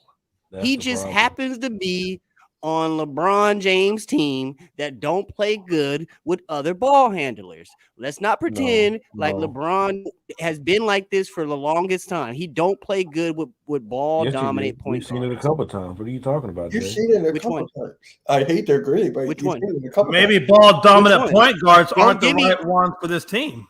We've seen. No, and I agree, Jamie Levin. We've seen him defer to a Rajon Rondo. That's not a. Give it to a Kyrie Irving. Rajon Rondo. So that's not true. He had Rajon Rondo for 1 year, and it was half the season. But it don't matter. Kyrie Irving, he didn't like playing with Kyrie Irving. That's why they didn't last. No, you need to correct yourself. That's why they didn't last. We did not see it, and we have. No, I ain't correcting nothing. So, but like I said, the problem is Russell. That's why he got rid of Kyrie Irving. That's why. No. Anyway, we're not about to name me one ball dominant ISO point guard that's won a championship. Hold on a minute now. You know what I'm talking about Westbrook being a dog and this, that, and the other. Let me one guy that's like that plays the style of ball that Westbrook plays that's won a championship. Just one. Oscar Robertson. I'm pretty sure Iverson is the same type of cat, and he didn't win a championship either. Jay, hold on. Before on a serious note, I'm not saying that Westbrook is the best person out there, nothing like that. What I said was Westbrook is a dog, period. Whether he's winning championships or not, Westbrook is a freaking dog. He's one of the best. Sometimes you gotta take the dog out to the woodshed and put a bullet in it and just end the misery. Take him out to the woodshed, Mark. Hey, now, Jay, you old Yeller. Take him out there, old Yeller. Hey, but Jay, he's made this. I agree with you. This is not the fit for him, but I think Russ is still a very capable player on the right team. He's gonna pull off and win a championship. But I want to give Mike his time. He's been on 4 different teams. What team exactly are you talking about? But Jay, what I'm not going. So he didn't get a chance in Houston. What do you have? He had 2 years there. He didn't really get a full shake in Washington. Oklahoma, they had the team. Jay, they had a squad. But they didn't do it too early. So what happened? They ran from him. That's what happened. They ran from him. You could have just kept the hands on. They traded him away. That's the difference. They traded away. They had a freaking championship. But you know what? They had the squad. They was battling with Golden State in the conference finals. You know what happened? Westbrook wanted to be the guy. Westbrook shot him out. He was young. Exactly. Yeah, I know. I'm not. So, but listen. I'm not here to. But Jay, what I'm not going to. I ain't here to sugarcoat nothing. What you're not going to do is manipulate the situation. I ain't sugarcoat nothing. Westbrook is a killer. Westbrook is a dog. But Westbrook shot himself out of that playoff. You right. Westbrook did do that. That was part of his growth. Westbrook also collects triple doubles like this fucking candy at a candy store. So, Mike, go ahead with it. What is your at what cost though? What cost? You Crossing can the get these triple championship. doubles. You can get all these big It numbers. happened one But year. are they He shot leading about to it. winning Outside championships? of that, No, they're not. he ain't had the opportunity to get there with the teams like these He other have had LeBron, opportunities. Oh LeBron James man, has that's had. crazy as fuck, Freddie. Because a year ago you wouldn't be defending this man. I'm not defending him, Mike. If you let me talk and listen, you can understand. I do. I've been listening to you all season. He's fucking shit. No, listen. Russell, take these last 3 games. Before these last 3 games, he played bad. But before that, he went on a 2 straight where he played phenomenal. Can I ask you something though? But you know the thing is, this is not a great fit. Yes, when Russ looked good. No, it's not a great fit at all. When Russ looked good, somebody else has to sacrifice. Looks bad. Normally, when you the third option, you do not look like accustomed what you look at. We saw it out of look at this though. We've seen it out of Chris Paul. This is all Jay and I are trying to say. This team is forcing Anthony Davis to be the third option, and he should be the first or second option. Right, but this Freddie, is a problem. Russ got to go. Freddie, that's what I'm trying to say is though, you said the last 3 games he's looked bad, but who's looked great? LeBron James. And it's not just even a sacrifice, Freddie. It's what Jay is saying. It's not a sacrifice. It's you look bad. One of them always looks bad. It's not a sacrifice to where, okay, well, they're still averaging 20 points. They're just not the focal point of the offense. It's that they look bad. And that's what he's trying to say. It needs to be a sacrifice. And it's what it is. And all I'm saying is, Russell. All I'm saying is, I'm not taking neither one. Hold on, Freddie. And I'm not taking nothing from neither one of their games. I'm not taking nothing from LeBron. I'm not taking nothing from Westbrook. All I'm saying is Westbrook doesn't perform the same night as LeBron, and LeBron doesn't perform the same night as Westbrook, because the night that Westbrook is performing, he's dominating the ball. The night that LeBron is performing, he's dominating the ball. Both need to have the ball in order for them to be able to be successful in the way that their offense is set up. They can't do that together. But that's the problem. True. That's not true. But in order for us to win, it's true. The best person who had the ball in their hand is LeBron over Westbrook. Because LeBron is going to make the best basketball move there is. Better Again, than you brought in Ben Simmons. He can facilitate that offense, get you the rebounds, facilitate it, play defense. Because at the end of the day, you got plenty of shooters on the damn Lakers. Yeah. All you need is a guy to facilitate the damn off ball between the two is LeBron, and we've seen him play off ball. Russ can't play off ball. When Bron that's the point. No, Freddie, you're speaking into what I'm saying. You're speaking into what I'm saying. I think we're getting off. That's the problem. We should go to the next team now. We've killed the Lakers. We should go to the next team now. I agree. So, Mike, then I'll bring it up with you because I was trying to get there, but Freddie wouldn't let me get off of it. Let's go with the Trailblazers. We talked about them before. You can't correct me, but Coach, I taught you a lesson too. Talk about this. Freddie, I don't talk about that more. organization in Portland.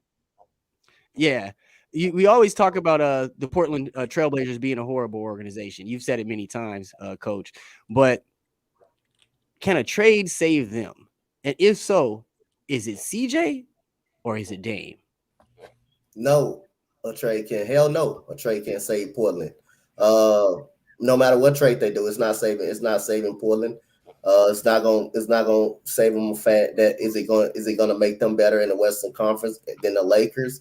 Is it going to make them better than the Timberwolves? They're not even better than the Minnesota Timberwolves right now. Is it going to make them, the fact that they're going to be better than Dallas? Is it going to make them better than the LA Clippers? Is it going to make them better than Golden State, Phoenix? Hell no. So again, I believe you need to come off CJ McCollum. Or one of them you got to come off. One of them you just definitely got to come out. I wish Dame asked for a trade, for God's sake, because he did whatever he could for so long, for like 10 or 9 years, for that organization, to keep that organization afloat, and then it just has not worked. The front office hasn't really done anything around these guys, to put anything around these guys. When your best 2 guards are the best player on your team, that is a problem. When your best 2 guard, the best player on your team, that is a legit problem. The guard, neither one of them are over 6'5". Neither one of them over 6'5". Neither one of them is not even good at defense. And then you don't even have a lockdown defender. You don't even have a lockdown defender pretty much on the floor that can compensate these two, take pressure off these guys. When Damian Lillard goes out, you don't even have a backup point guard. You really don't even have a backup point guard to take the pressure out to keep Damian Lillard or CJ on that bench. So again, I don't think a trade would not save them.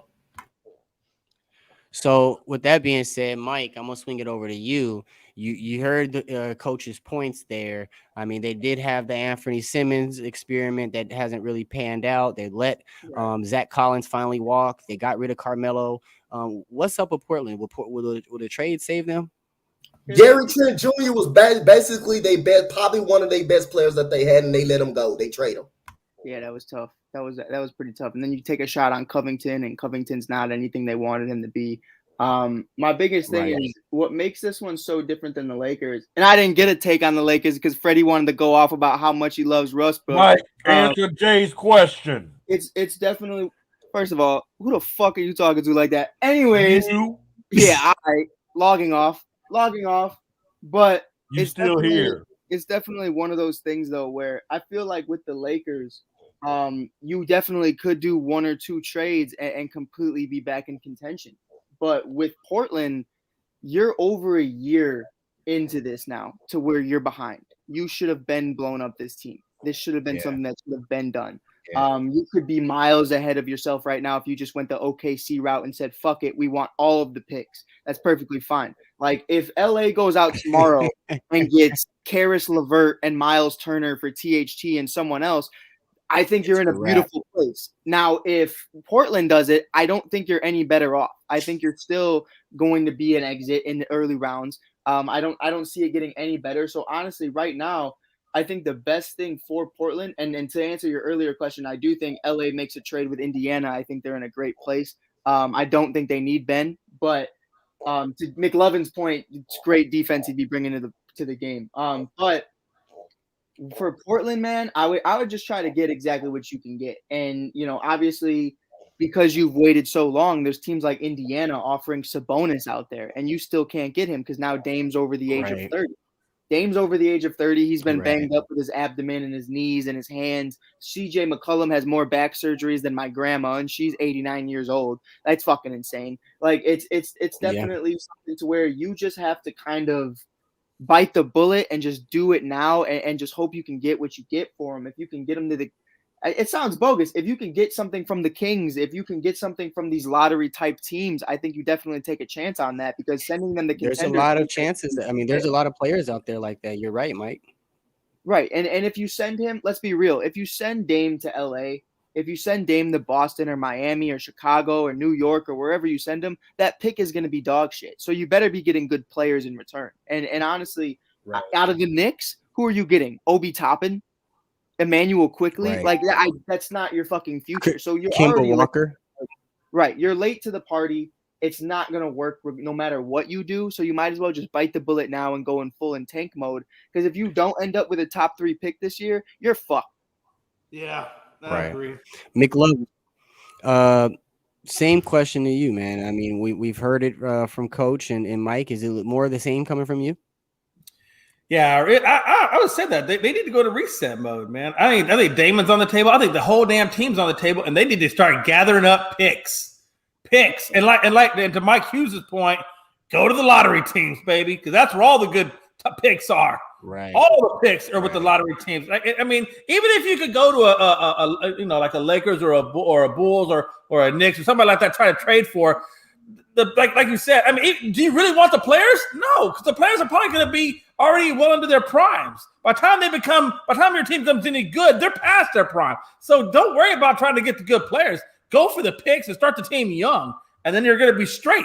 It's the same formula that the Thunder did, that the Rockets are doing. It worked out well. And if you look at Major League Baseball, and look what the Astros did. They traded their whole damn team away. Built up their whole farm system, and then they blew out of last place in the World Series mode. We sucked for 3 straight years, 100 losses. We sucked and we piled up them draft picks. Right. That Astros literally won World Series with the draft pick. You can do that. Build your team young. Build it to the draft. Draft right. State.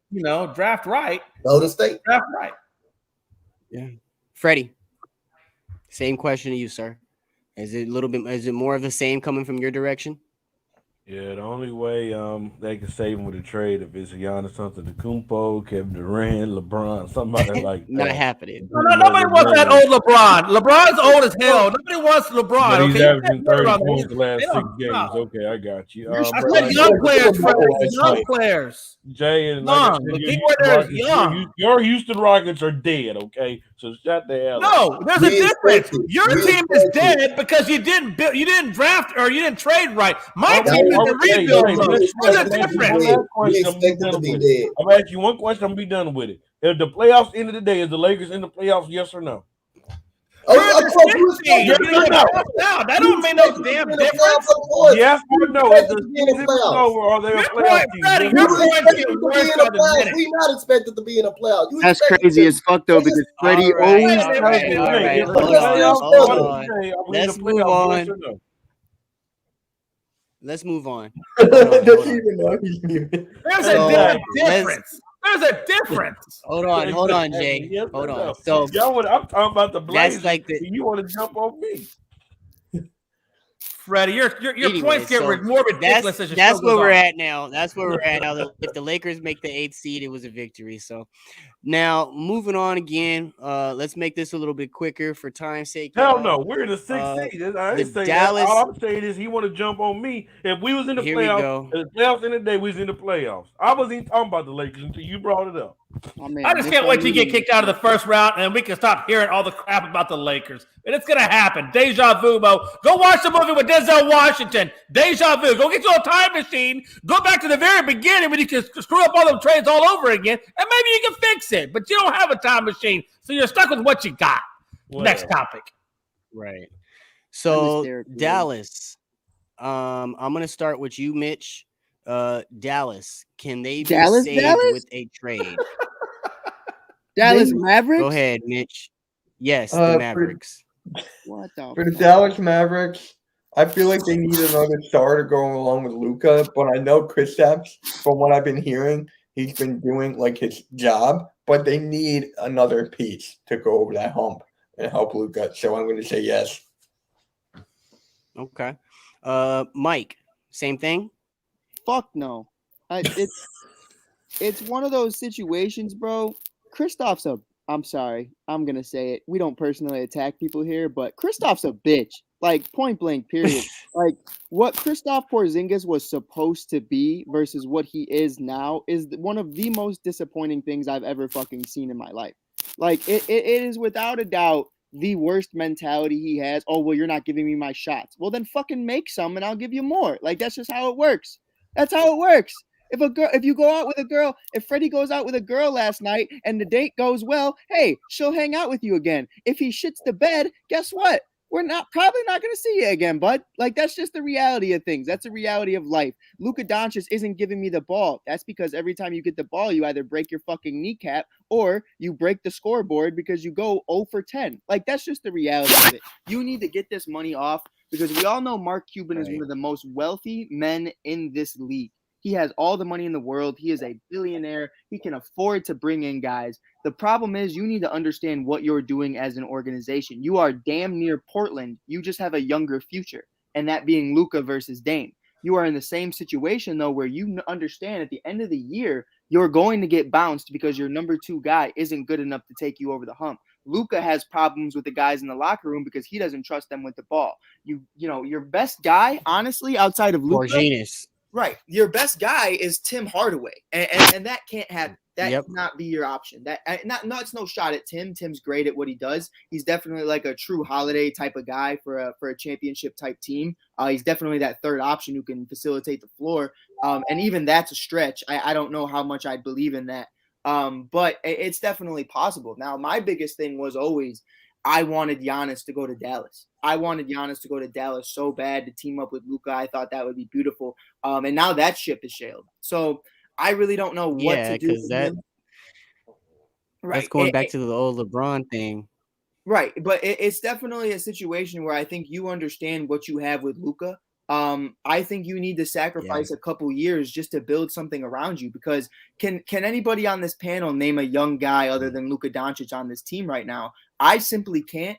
Maybe it's because I'm not doing well enough, but there's not a single guy that they've picked in the top 10 other than Luka Doncic that I could really say is going to be a part of this team's future. They need to start drafting correctly. They got lucky with Luka. They got lucky that they got able to trade Luka because I don't think Trae Young would have the success he did in Dallas right now.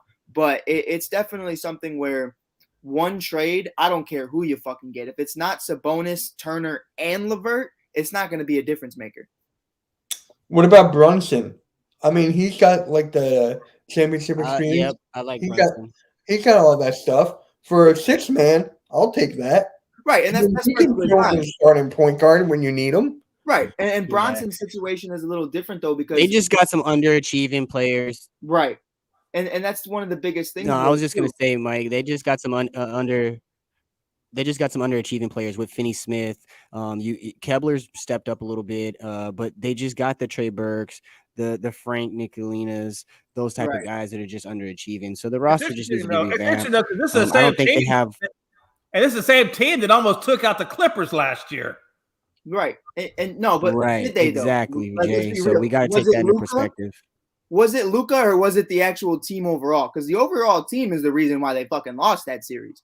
Everyone else stepped up. You know, the reason why they lost that series is because they lost the momentum. They came out, I think they were at 3-1. They just gave up. I don't know what happened. I don't know if they just got tired or what, but the whole team, obviously it's a team effort. It's not just a Luka effort. But the whole team kind of let them down. They had that. They just need a couple of extra. They just need a couple of extra people. I like Brunson. I like a couple people on their team, but I think this is one so far on the list that we've talked about tonight that a trade could put them right back into contention. Bringing in a guy like, let's say Sabonis, bringing in a guy, like a CJ, even trading a package over to Portland and bringing a CJ to put him next to Luka, something even just to give him that extra spark. You put Luka at the Of course you would rather do Dame. I'd rather do Dame too. Everyone would rather do Dame. Shit, I'd take Dame and nobody else. But I just think that they don't need a necessary superstar, Mike. I think that they just needed an effective role player, like we were talking about at number 2, because they got the Brunsons, they got the Keblers, they got a solid defender in Bullock. They get rid of Finney Smith, they get rid of right. So what about Boban? They still got Boban. Boban's the GOAT. Yeah, you can't disrespect Boban. So I think we killed the Mavericks. Freddie, do you feel any different than what we said about Dallas? Man, my question is, Mark Cuban, what are you doing? Right. You got rid of Rick Carlisle. That's what he's doing. We understand you got the big pocket. He tried Porzingis. That was a big move when they went and got How long ago that was? Did you really try Porzingis 4 years ago? 3 or 4? Did you try Porzingis though? Because at the end of the day, it's not like you made this swift trade. You made a great idea. You got a guy that New York of all people didn't want anymore. And then he got him what he would have, and he got him cheaper than what he would have. But now, on to your point though, Mike, Porzingis was hurt majority of the time. So yeah, you're right about that. They didn't really get a good try with him, but Luka and Porzingis don't get along. Get rid of the motherfucker. Right. That's exactly the point. Now, these last two, one of them is completely on the opposite end of the spectrum than the other, the Knicks and the Kings. So I'm gonna go real quick. Freddie, start with you. Give me yes for the Knicks or yes for the Kings, whichever one, and we'll just keep it moving. Knicks and Kings.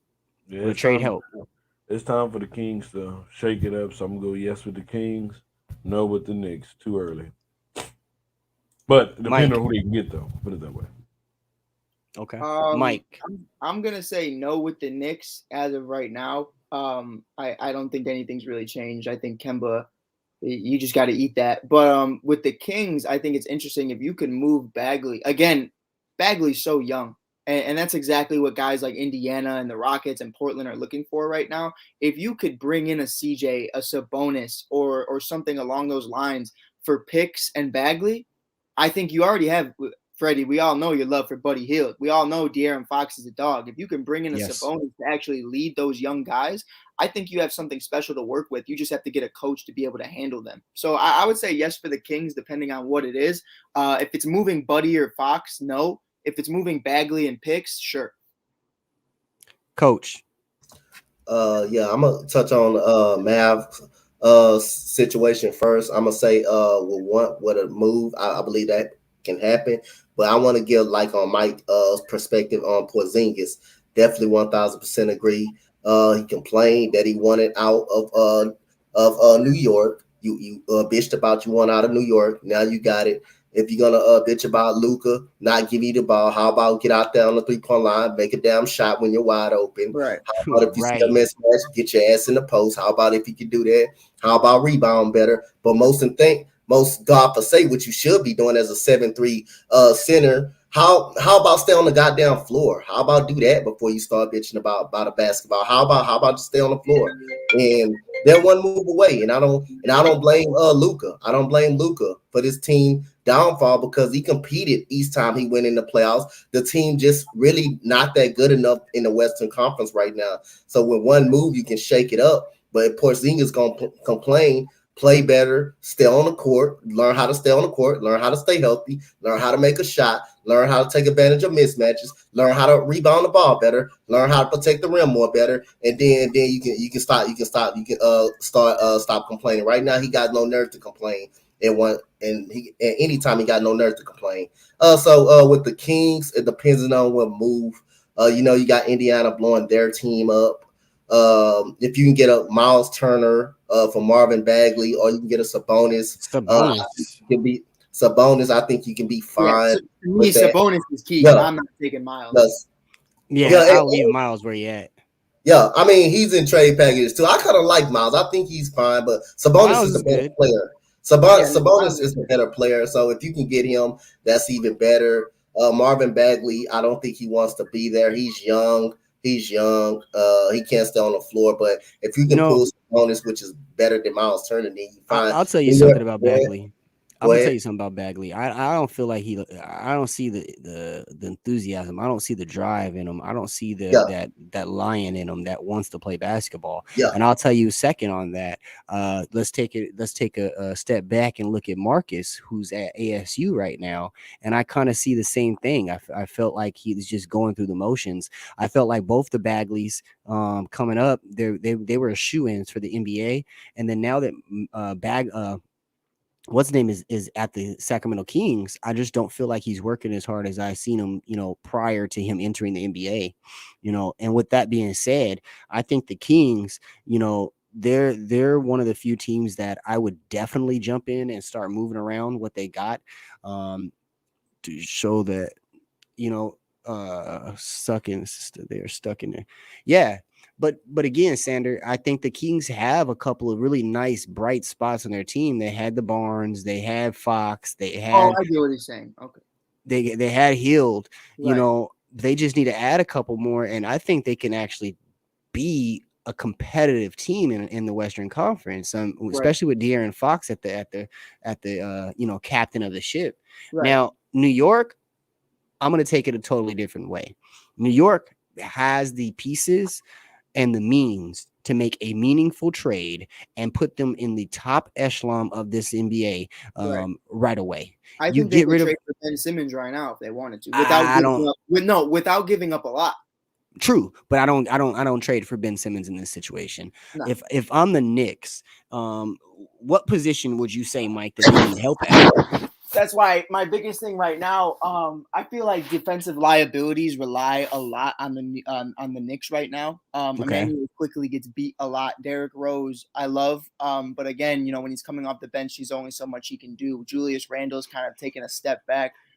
If you could package young guys, you know what I mean? Like for someone, if you could give Knox, Quickly, Toppin, and Kemba for Ben Simmons now. Whoa, slow down. No, I'm so serious. I'm so serious. Those guys are not effective to the team at all whatsoever. Obi Toppin does nothing for this team. So I look at it from that perspective. If you can get a Ben Simmons for those guys, I'm definitely going for it. I definitely think it's the move. And you probably don't have to give up that many picks because all of those guys aren't even of the age of 25 other than Kemba.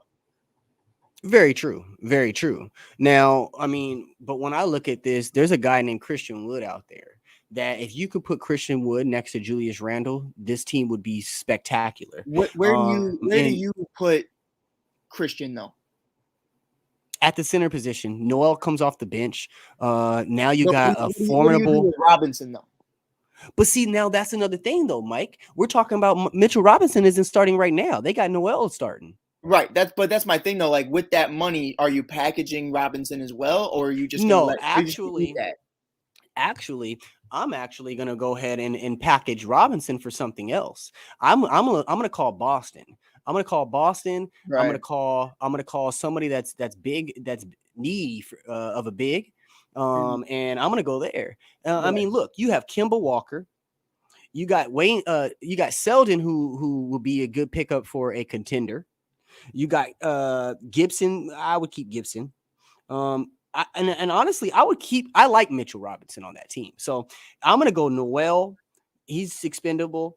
Kemba's expendable. Knox is expendable. If I could keep Quickly to bring him off the bench, I would. But if it's between Grimes and Quickly, I'm probably keeping Grimes. Right. So, I mean, they got 4 to 5 players that they can give away tomorrow and not miss. Right. Now, before we just leave the topic in general, RJ Barrett's there.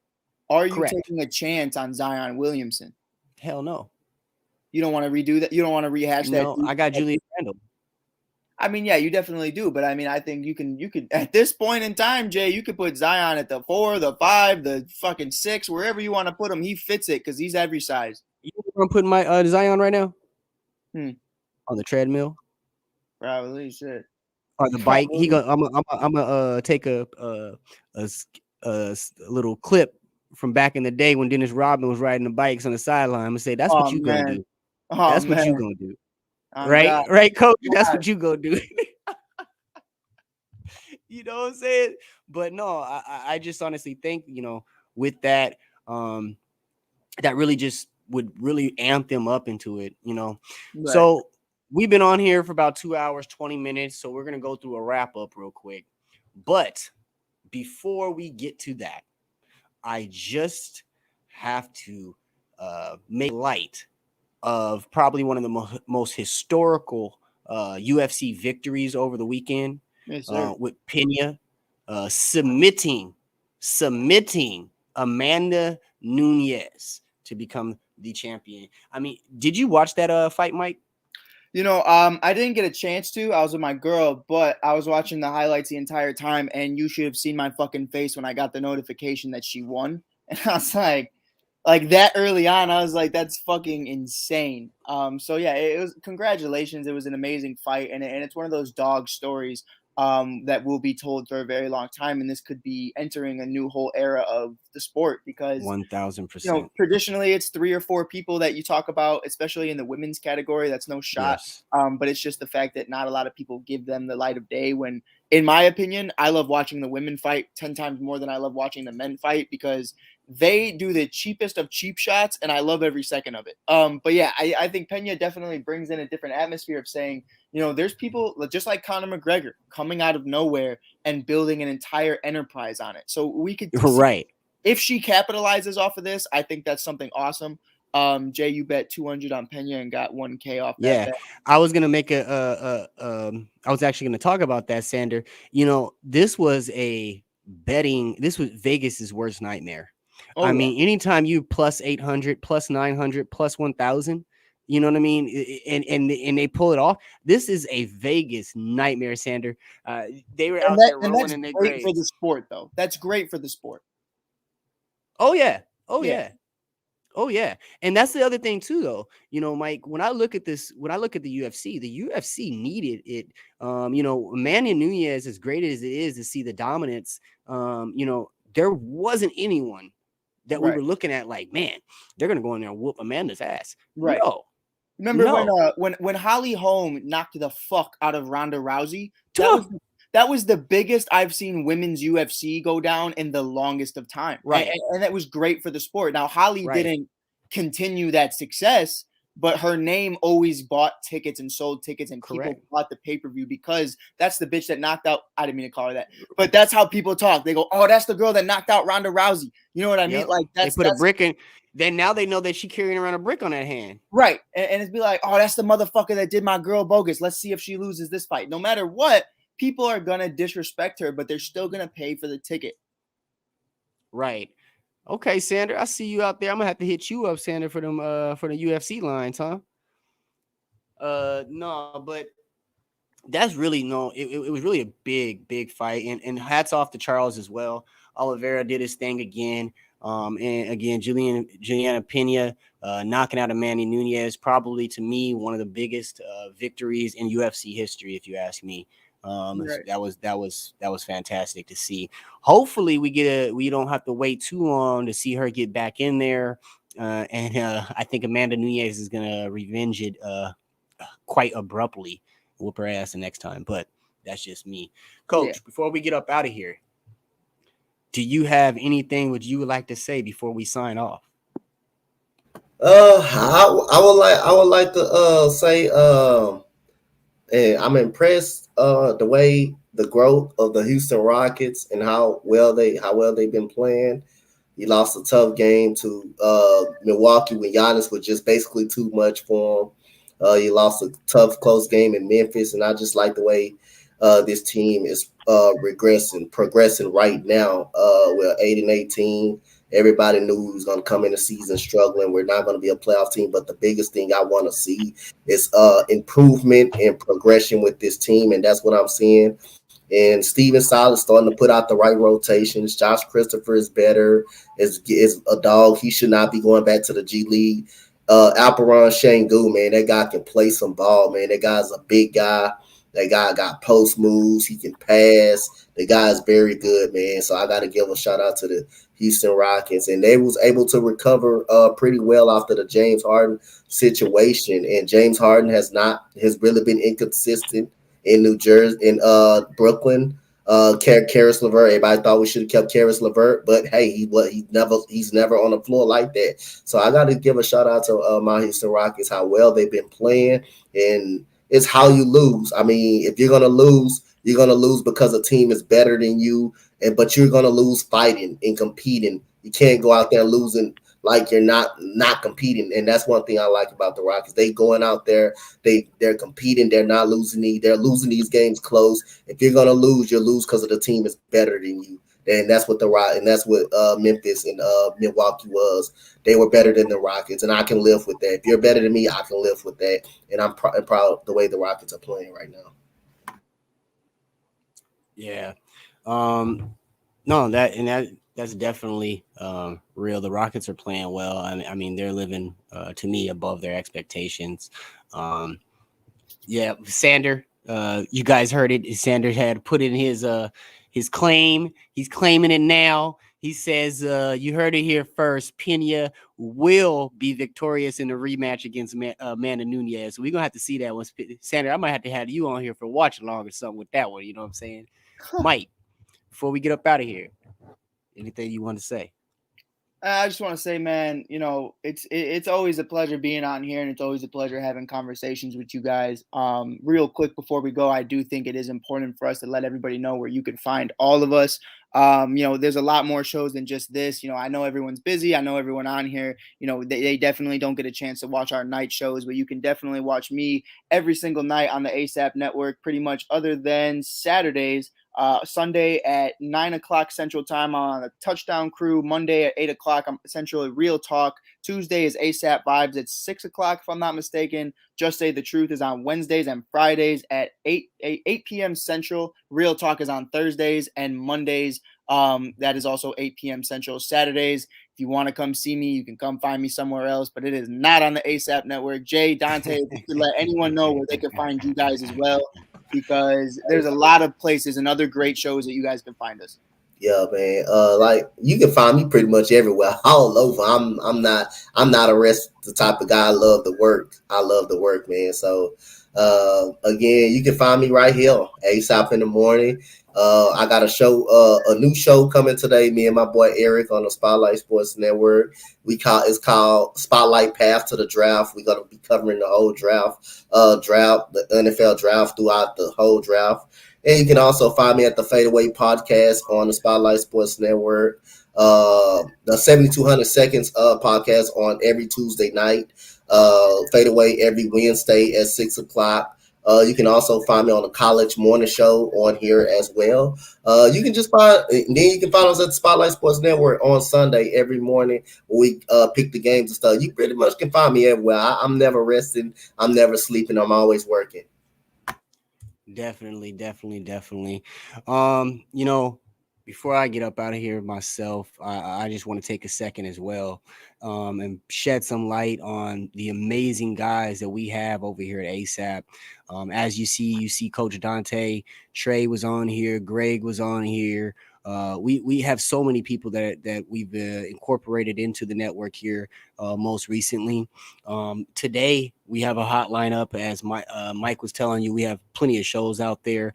Her in the Huddle with Rachel Hill starts at 3 p.m. Pacific today. We have Loose Lugs with Chris Osborne. It's a great NASCAR show. Everything NASCAR. You guys tune into that if you do like NASCAR. He puts together a great show as well. He'll be on at 4 Pacific time today. We have Bring It. Later on, we have an interview with Jeff Rasley. He's writing a new book about pickleball, which is a up and coming sport out here. So he wrote a new book about that sport. It's a little bit of a soap opera of pickleball, so to speak. So tune into that later. Again, that's going to be Bring It. That's at 5 p.m. Pacific. And then, of course, Real Talk. Again, tonight at 6 p.m. Pacific. And then we ended up with Football Frenzy at 8. ASAPSportsNetwork.com. If you guys ever want to find out what our shows are, who's on the shows, what time they come on, or you want to watch the show, that's another place you can watch it in real time as well. Again, guys, we're on Viva Live Television, channel 598. Please tell someone. And if you ain't doing it yourself, we appreciate it. You know what I mean? And Sander, I do have to make a comment on that. You know, I'm safe. I think I'm safe to speak for Mike and Coach in this one. We appreciate you. We appreciate you being here with us every single morning. You be right there in the trenches with us, man. We be right there in the trenches with us. So we definitely appreciate you. Shedding your opinions on it and letting us know how you feel and just coming up to bat with us on each and every day as we come in here and battle Freddie and his little Lakers. But no, yes, sir. all the nonsense aside, guys, we really appreciate you guys tuning in. It doesn't take nothing to like and share. Let everybody else know about us as we grow and take this journey, and you guys come along with us. So again, from everybody here at ASAP, we appreciate it, and we're gonna go ahead and sign out.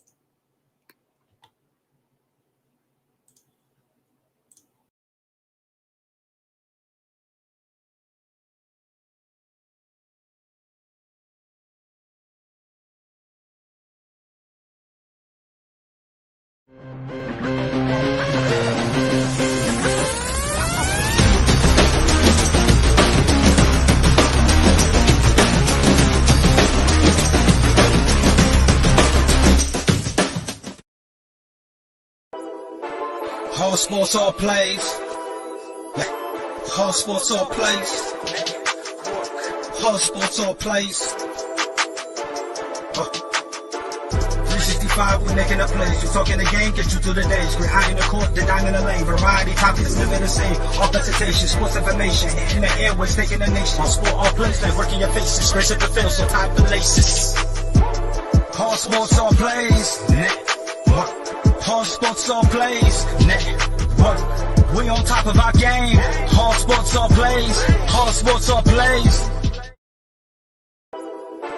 Whole sports all plays. Whole sports all plays. Whole sports all plays. 365 365, we making a plays. We talking the game, get you through the days. We're high in the court, the dime in the lane. Variety, topics, living the same. All presentation, sports information. In the airways, taking the nation. All sport, all plays, like working your faces. Grace at the field, so tie the laces. All sports, all plays.